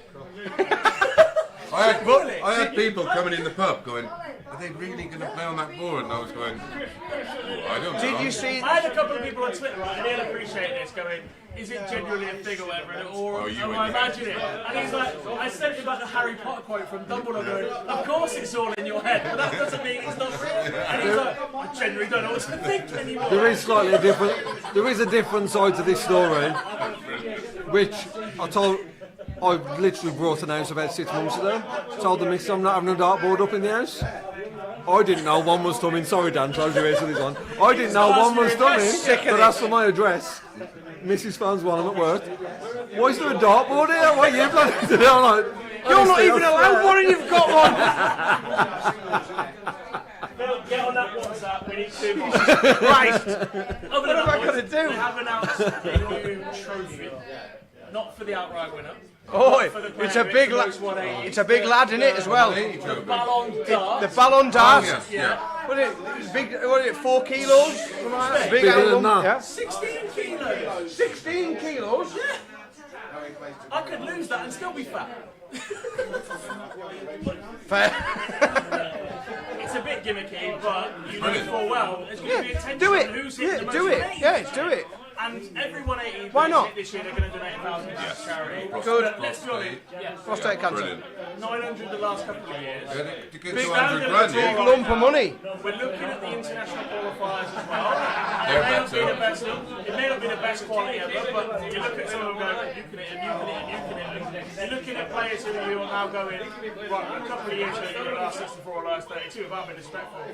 Chris Dobie the last couple of years, or Ross Smith. You're looking at those two going, right, well, you're in the same section as Michael Smith is, so one of you's going deep, one of you's going to hit the shed load of 180. Yeah. That's it. They genuinely could broach the £1 million there, is it? Good. Yes. Good. And It's it would be the possible. most bloody It's bad thing for them to absolutely. hit 900 and they go, I'll give you £1 million anyway. £1 million, mate. Not that I want to spoil their marketing spiel, but you know what I mean. But the players who we're probably going to talk about in IPOP, who we expect to the final or near or thereabouts, Are all Ugandos, your Luke Humphreys, those sort of players, just naming two. 180 hitters, aren't they? The only one who you probably have question marks about are probably Michael Van Derwin, because he loves the 177 switch when everyone's staring at that. But other than that, there's those sort of Humphreys and Dando are your players who going into this with so much form, so we're probably going to get to the back end of the tournament. They're going to hit so many 180s, and that 180 record is potentially up for grabs as well. Even then, you mentioned Van Gogh there, you look at him, for a couple of years he got bored and started trying to hit 9 darts in different ways. He's back hitting 180s because he has to hit 180s to compete, yeah. Yeah, he's not got the time and ability to... And the effect it has on the opponent, with the crowd reaction, he understands it. We're picking. Indeed. Right, we are going to pick. We're going to start in section 1. We're going to ask everybody to pick their player to come through to that quarter. So we're going to ask you to pick a semi-winner. We're not going to go through the entire thing. Let's pick out... I'll go. I'm ready. What we do, number 1, what's your tie of the first round first? We'll go tie of the first round for everybody. So from the international qualifier. We'll go seed most in danger in this quarter. So which one of Smith, Rasma, etc. And then we'll tell you to pick your winner of the quarter. So there's 3 questions for each quarter, right? Does that make sense, Rob? Yeah, as long as you ask us one at a time. We've had a few now. Who asked you? Right, yeah, so, right, I got mine. So, Dan's ready. So, tie tie the of the first. I'll ask everybody to tie the first. Right, but like straight away, De Souza's the hang on, Chris. oh, first round. Tie of the first round is Steve Lennon against Owen Bates. Is the tie of the first round, without a shadow of a doubt. Mr. Boyce. Let's open the show in style. Kevin Doherty and style bunts. Interesting. Fair enough. Don't really like any of them. Sorry, can we just... No, Can we just rewind back to when Chris Mason was on about the World Championships? Great Someone stick that for games, Twitter. great players. Look how great these international qualifiers are. You're all for this sport. I can see why I can see what TalkSport's saw in him. Well, there's nothing really horny in there, is there? Well, I mean, depending on Owen Bates having to keep his nickname, that could be. Are we looking at Bates Leonard now? Because Yeah. you look at the pace It's of the- the player, it's they're the- both yeah. going to get on with it. They're both quite reserved. It's the best of a bad bunch, isn't it? There's a very good opportunity there, and actually, this probably leads us on to the next question. In seeds in danger in this section. You've already mentioned Jose de Salvo. It is yeah. I went a bit early. With the form of Johnny Clayton this year, and the fact that he's probably playing one of two players in there, guaranteed play one of them. You look at that, 16 players there, and you go, actually, those two are in the top 5 in that entire section. That's a tough little bit for Johnny Clayton to navigate. It is. Steve Lennon's fighting for his tour card as well, isn't he? Steve Lennon's he's right on the wire for his tour card. And that will either be an inspiration or a distraction. Yeah, it could go either way. But again, if you look down the list of seeds there, and you've got to pick one, and to be completely honest, with that list of seeds, I don't think I'd be too bothered who he was playing. I'd pick Jose de Salvo as the seeding day, just on current form and the year that he's I'm had. looking at this section, and I'm instantly looking at Dobie against Ross Smith. I think we'll see Cross versus Michael Smith in that. Oh, that's a good bit wrong. The thing I'm perhaps looking at here, by the way, before we do move on, is Madas Razumov, who switches around so he's solid at what he does.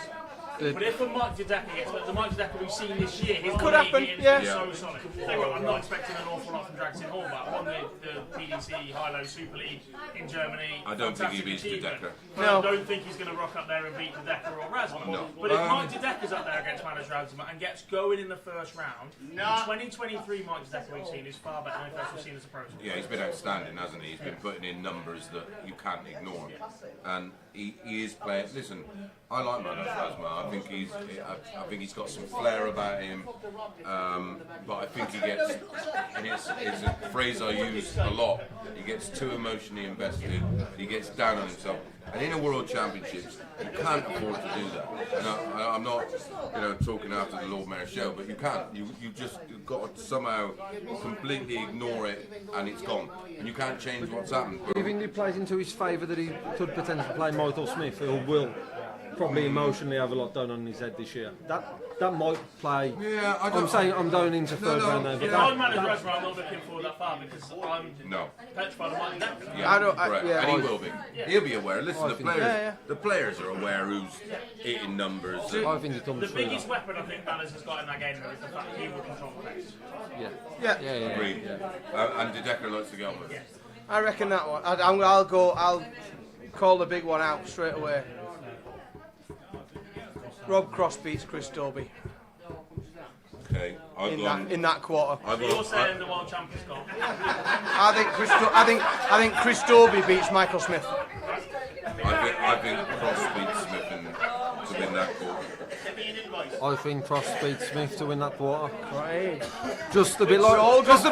Which Smith, by the way? There's two of them in that Just a bit like Town Down now. Just a bit like Town Down. I had mine written down earlier. Mine are there. Cross beats Smith. I think the problem is Dobie and Smith are gonna clash, a loss out of and I think they're gonna take a lot out of each other. That's my thinking. And then if one of them doesn't turn up, does that put Michael Smith's position more vulnerable immediately?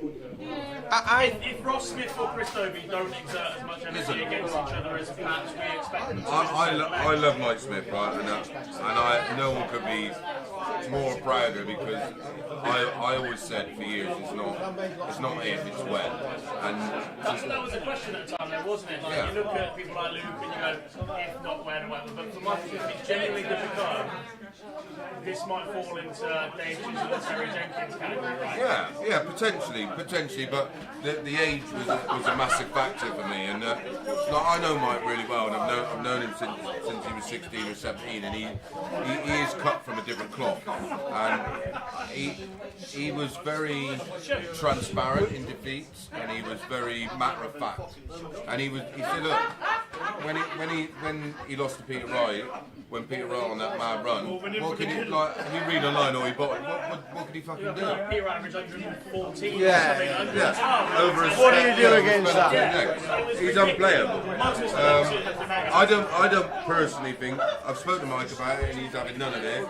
I don't think the darts are quite right. But there's another factor, the fact that for the first time in his life, he's actually enjoyed spending time with his family, going on holiday. Darts has taken a bit of a back foot for the whole year, and that's been plainly obvious, right? But we can't discount him. He knows now what it takes. He knows how to do it. He's a world champion. He is the world champion. But with all that, do we all agree Rob Cross wins that quarter? Yeah. It's Rob Cross, isn't it? Yeah. It is Rob Cross. His manager peering over in the I'm looking.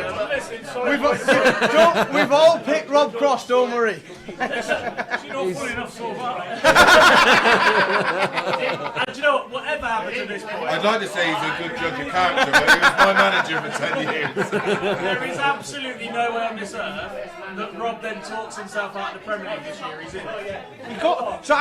He's in anyway. We need the money this year. For me, I can't. For me, he's got to be there, regardless of what happens in the world. He's got to be there.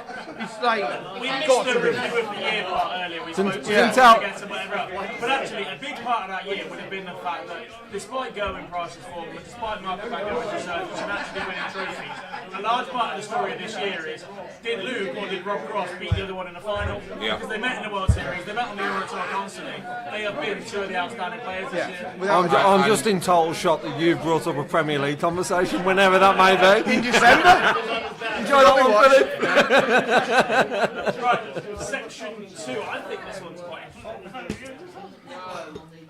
Same questions. I'm just making sure I'm on the right page. Yeah, so it starts with Jim Williams and Norman McMahon. Oh, So we need a tie of the first round, Littler C, against most Kiss. in danger, and a winner of this section. Do you think that's competitive?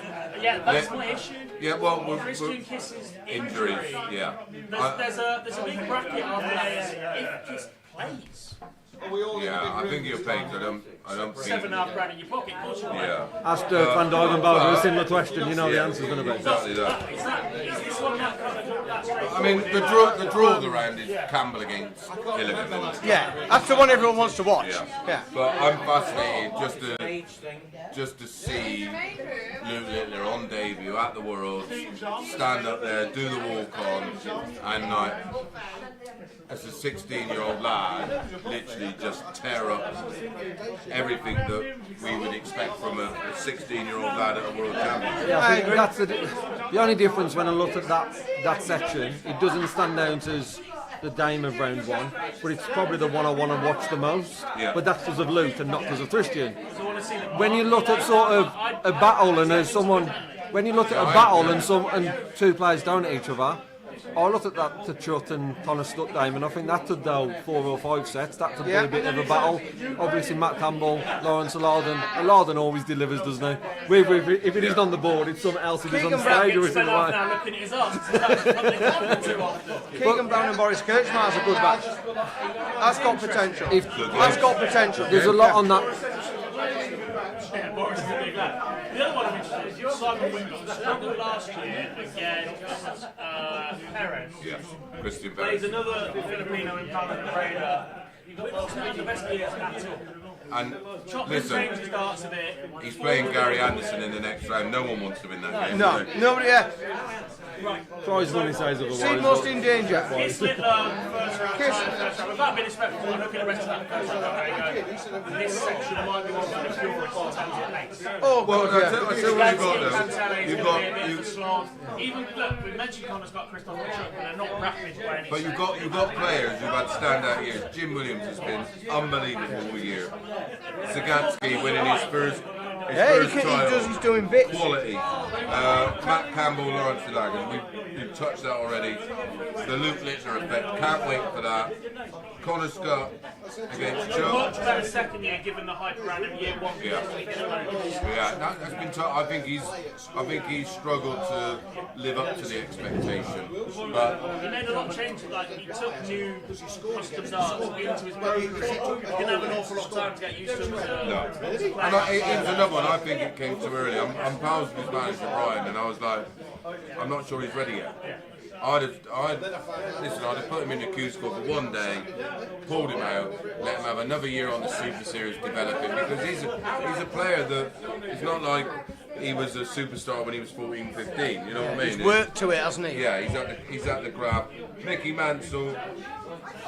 Listen, he's that entire section. Look, Mickey Mansell had a great season, but is it going to be the most watchable? Mickey Mansell, Shower, Brendan Doe? No. You can do that one on top. Thanks. You've had enough practice with Group C. I like Brown against Crutchmark. I like that game. I think Whitlock comes through. It's all on Whitlock now. Yeah. If the Whitlock we know. If he turns up, he's fine. Yeah. That I think Keegan Brown's got his hands full with that Forest. quarter is very much the one where you're looking at the second round draw. Yeah. Unfortunately, you are. Yeah, That's you the are. one that stands Because out. there's You're some looking amazing at games. You're looking at. You've already set for Jim Williams, Peter Royce. You've already set for Luke versus Andrew Dildon. You're looking forward to those games more than you are that first round. I think that makes our second question that a little bit more difficult. In that No, it doesn't. We're expecting Jim to play Peter right. Easiest. Look, I know Dirk's in there, right? But we're expecting Jim Williams to play Peter right. The year Jim Williams had, that's not an easy game. If Sagansky comes through and plays Barney, the form that Sagansky was about 2 weeks off qualifying for the World Cup. Tyson had a great 3 months, but up until that point, Sagansky is the most important Polish player in the world. Can't doubt that. Matt Campbell or Lawrence Largan, whoever comes through that, is going to give James Wade again. Yeah. James Wade looks solid, but this is Ali Pally who's set back. No. Just spit facts. Andrew Gilding, since the UK Open, I think he's Done carried nothing. a massive Done nothing, burden. yeah. And Not if cope. we're all 99% certain that Luke's going to come through against him. Luke's gonna smash him up. Petrified Andrew Gilding of a 16-year-old in the form Luke's gonna brush him aside, I think. Brush him aside. That is the one where question marks will be around his experience. Is that the pace? That's the only one. Exactly what I was going to say. Got to deal with Right, the pace. step back. When he's had a 60 visit or a 45 visit and it's not done that way, and then he's waiting another 45 seconds before his next throw. Not tonight, but a while ago I had a conversation with Luke and I said, look, so when you're playing against a slow player, go over to your drinks table, do something, even if it's 10 seconds, and then walk around. Kill the time. He'll be gone. And then you'll feel like you've got a bit of rhythm. I don't think he'll have any problem with it.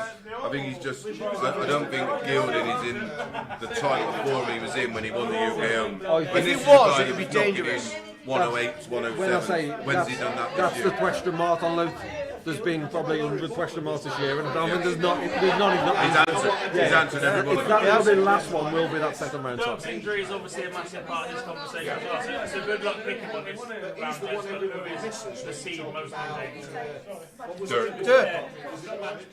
Because that injury is so unpredictable. Yeah, but it's also because the round before him is relatively strong.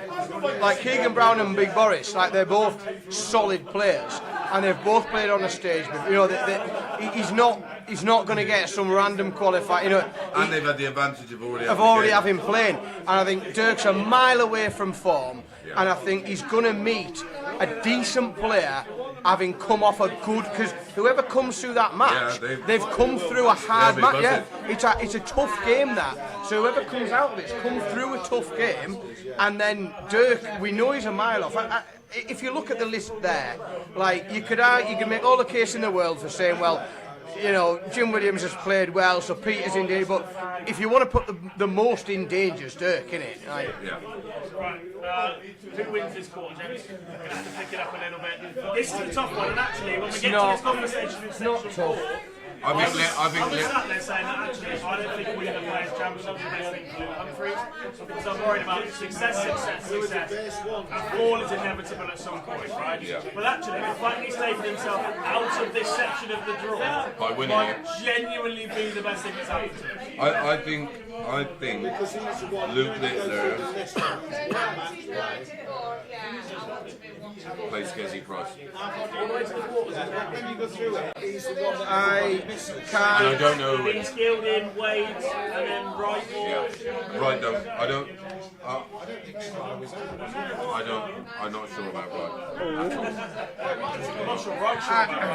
I'm going. Farnabelle probably gets beat by Sagansky. I'm going one way in this quarter. It's Gary.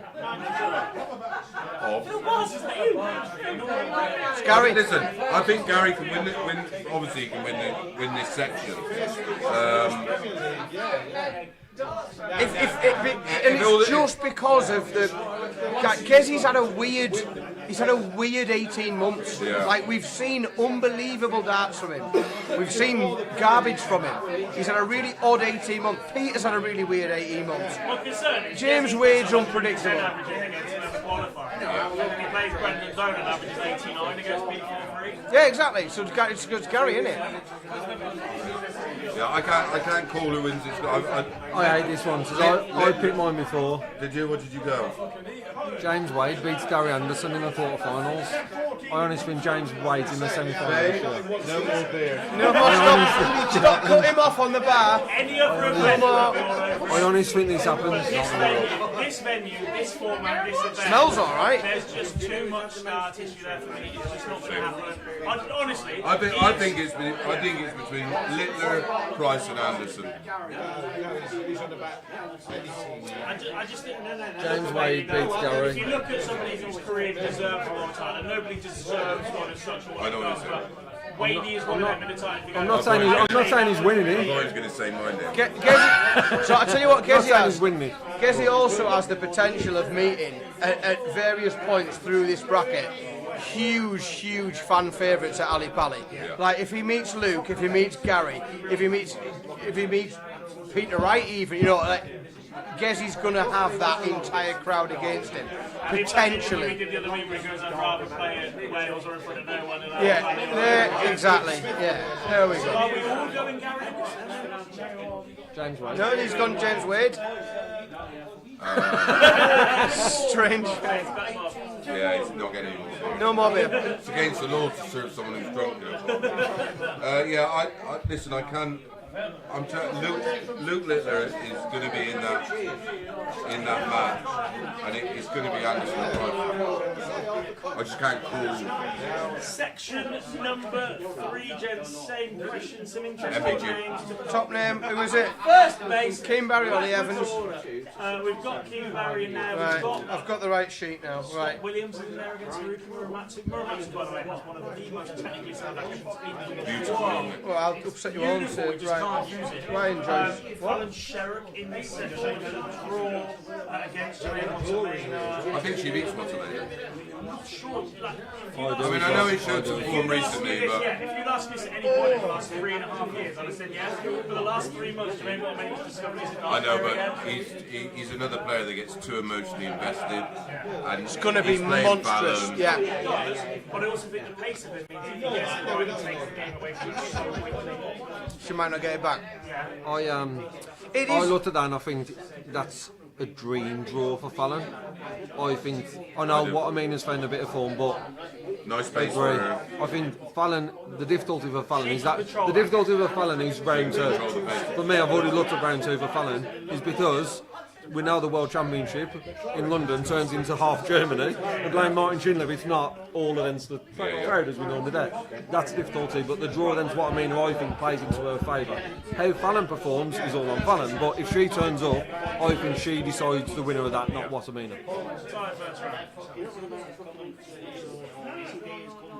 Do you know what could be really good? Don't pinch my pitch. Richard Veenstra against Ben Robb. Oh, no, you can have that one. That could. I love Ben Ryan Robb. Joyce against Alex Spellman. That's the one for me. You fancy that? Do you know what I did there? I tried every fucking thing that we did. I picked the northeast split. I picked the fucking. Always pick the Geordies. Always pick the Geordies. I didn't even pick Chris Dobie to win the section.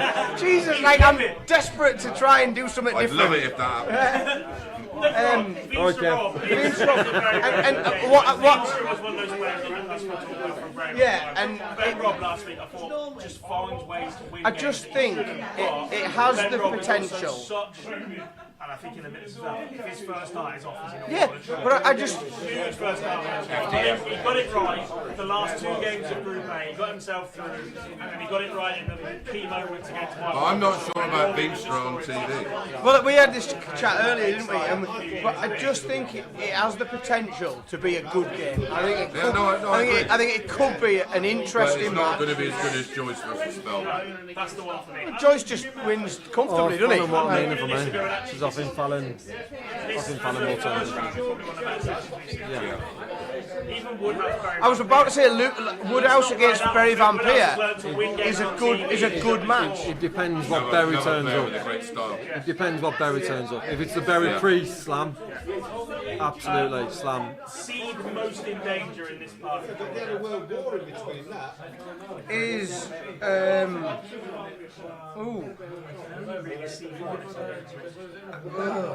Danny Knockers, maybe. Against Scott Williams. potentially Kim Hybrex, depending on which Kim Hybrex. If Veenstra has a really good, I hold a bit of a candle for Veenstra. I think he's a good player, and I know his telly record isn't great, but if he comes through that game against Ben Robb well, then he's got the game to beat Kim Hybrex. Hybrex MVG, that's it too.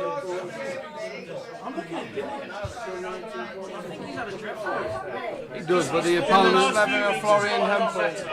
But if he gets a German in that crowd, in Florian Hempel. Hempel 12 months notice, a completely different question now. That's the question. But Hempel for the first 9 months of this year to the last 3 months of this year is I think the Hempel. I think it's a nice game for Slim.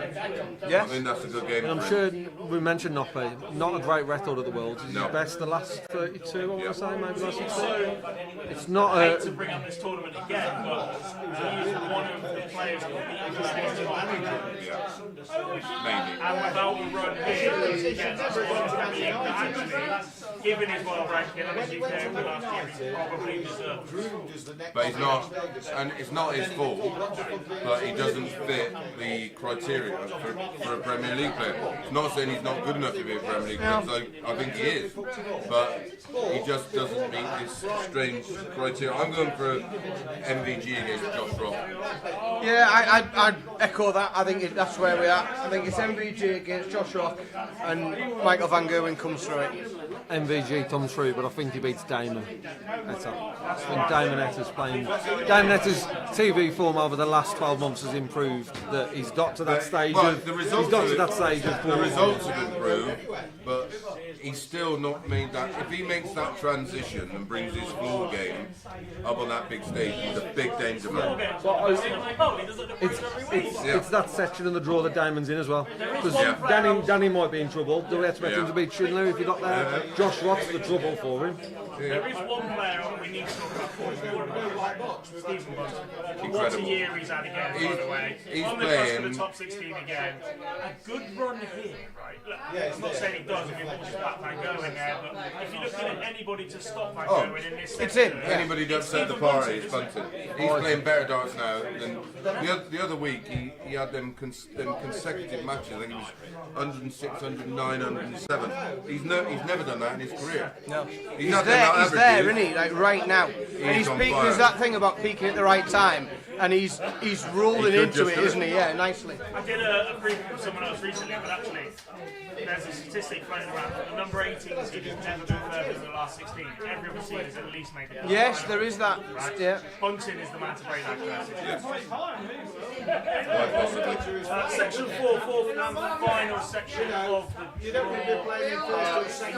first round again. The international qualifiers in this one are certainly some interesting ones. Our friend from last week, Mr. Simon Adams. Where are we going with the draw side of the first round? Steve Beaton against Vessel Nyman. See, for me it was a toss-up. It's either Steve Beaton against Wessel Lyman, or I really like the look of Cam Menzies against Rusty Jake. I just think that they're going to get on with it. They're going to throw darts. They're going to get. It's going to look nice. It's going to be a nice game to watch. That game looks so good for me because of the scoring. Now it'll go. Yeah. The fact that happens on the Friday and then on the Saturday, the winner of that plays Chizzy, links in very nicely because you are going to have a very high story then, you are going to have drama, you are going to have missed doubles. But that men's is Rodriguez, then into Chisnell. It's going to offer something. I think it's a lovely the pick. one. That. Yeah. It's going to be a night. It's a lovely game to watch. You know, when you see that as a draw, I will enjoy watching those two players play each other. So it might not be really tense, but it'll be good and entertaining. I'm conscious of time, but there is two more I want to bring up in this section. First of all, GM being against Mandolf cannot underestimate Mandolf. I think he's a fantastic talent.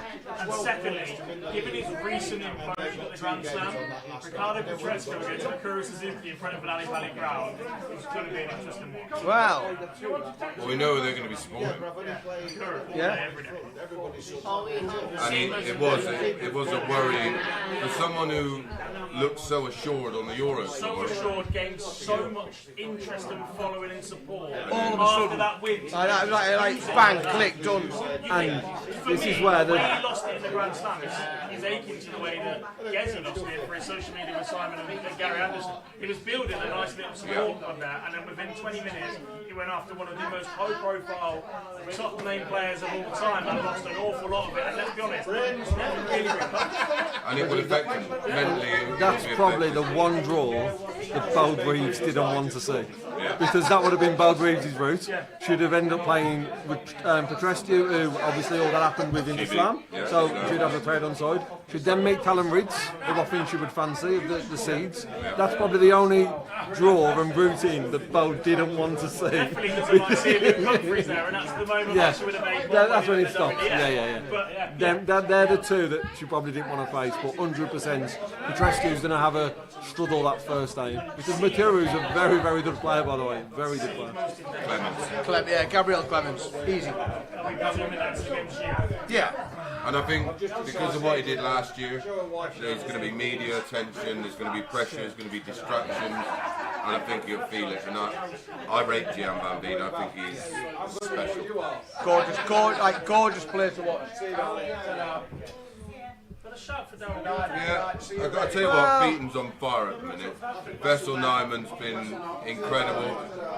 I'm not sure how he's going to deal with the occasion because of what's happened previous. I tell you what though, the possibility of a Wessel Nyman against Nathan Aspinall last 16 is quite a nice match to watch potentially, isn't it? I had question marks about Chisnell when I saw the draw, but the fact that Menzies and Buster J. Rodriguez played the day before plays into Chisnell's hand, because they will take a lot out of it.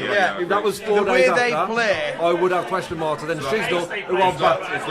It's not a fight, they're going to do 12 rounds. Exactly, yeah, the way that they play. The next day, like putting 2 boxers back in the ring, then the following day, now you're up against Chisnell. They're going to be on their feet. Chisnell was in trouble until he had the winner of the Friday night on the Saturday. And then I think Chisnell was helped out. So I'm in agreement, it's Clemens. Are any of you brave enough to say Luke Humphries doesn't win this section? Yes. No. Yes. You sit out there. No, I think it's going to be Aspinall against Humphries. And although my concern is that since he's won the match play, I'm not really confident about Nathan Aspinall. but he's grafting hard. He's putting the work in, and he's a fighter. And I've never played against him, obviously, but he'd be a nightmare to play against, because when a player doesn't know when they're beat, when you think you've got them like that, he don't. He's cut from a different cloth. And I don't know who's going to win, but I think it'll be Aspinall against Humphries. Aspinall will beat Humphries, what I had done earlier. I think Aspinall comes through. He spent his whole year focusing around TV tournaments, and I do think this year he has a real push. And it will stay that way after the World Championships. He'd have won 3 of the last 4. He won't have won the World Championships. Win 1, lose the Euros, win the next 2. Right, from your quarter-finalist, gents, to be honest, I didn't keep track of who you put there, so you're going to have to do that. I want one name to wrap up today's show at 11:15. We've got on for an absolute marathon. Who wins the 2024 Paddy Power PDC World Darts Championship? Michael Van Gerwen. Gary Anderson. Aspinall beats Frost. Woo! I wasn't expecting that. I'm going to have a bet on all of it. If I was allowed. Have an acca. With Paddy Power. Boost my odds, Paddy Power. And with that, guys, it is time to end our first ever Live Lounge Live. We really do appreciate all of you that have stuck with us through this absolute marathon. Don't forget to like, subscribe, and hit the thumbs up button. He's done this before, hasn't he? To all the crowd in the background, to all the guys that travelled to be here, we really do appreciate it. Some people have put some absolute miles in to be here together. John O'Shea's from Ireland, for Christ's sake. Given Laura a break, but you know, it's an absolute flavour here. Good news, we are going to be ready for the fallout after every single PDC World Championship session, day, so at the end of each day we're going to be there. Head to our website for the content, follow, like, subscribe and all of that. And a little bit of an exclusive, this is not going to be the only ever Live Lounge Live we ever do. We do potentially have a second one lined up. Even these guys don't even know that yet. But I could say that it's been made for our services, so we will see you in the new year with that one. A big thank you. Enjoy the Paddy Power PDC World Darts Championship. We've been Online Darts. This has been the first ever Live Lounge Live, and we'll see you all very, very soon. Introducing the Paddy Power World Darts Championships.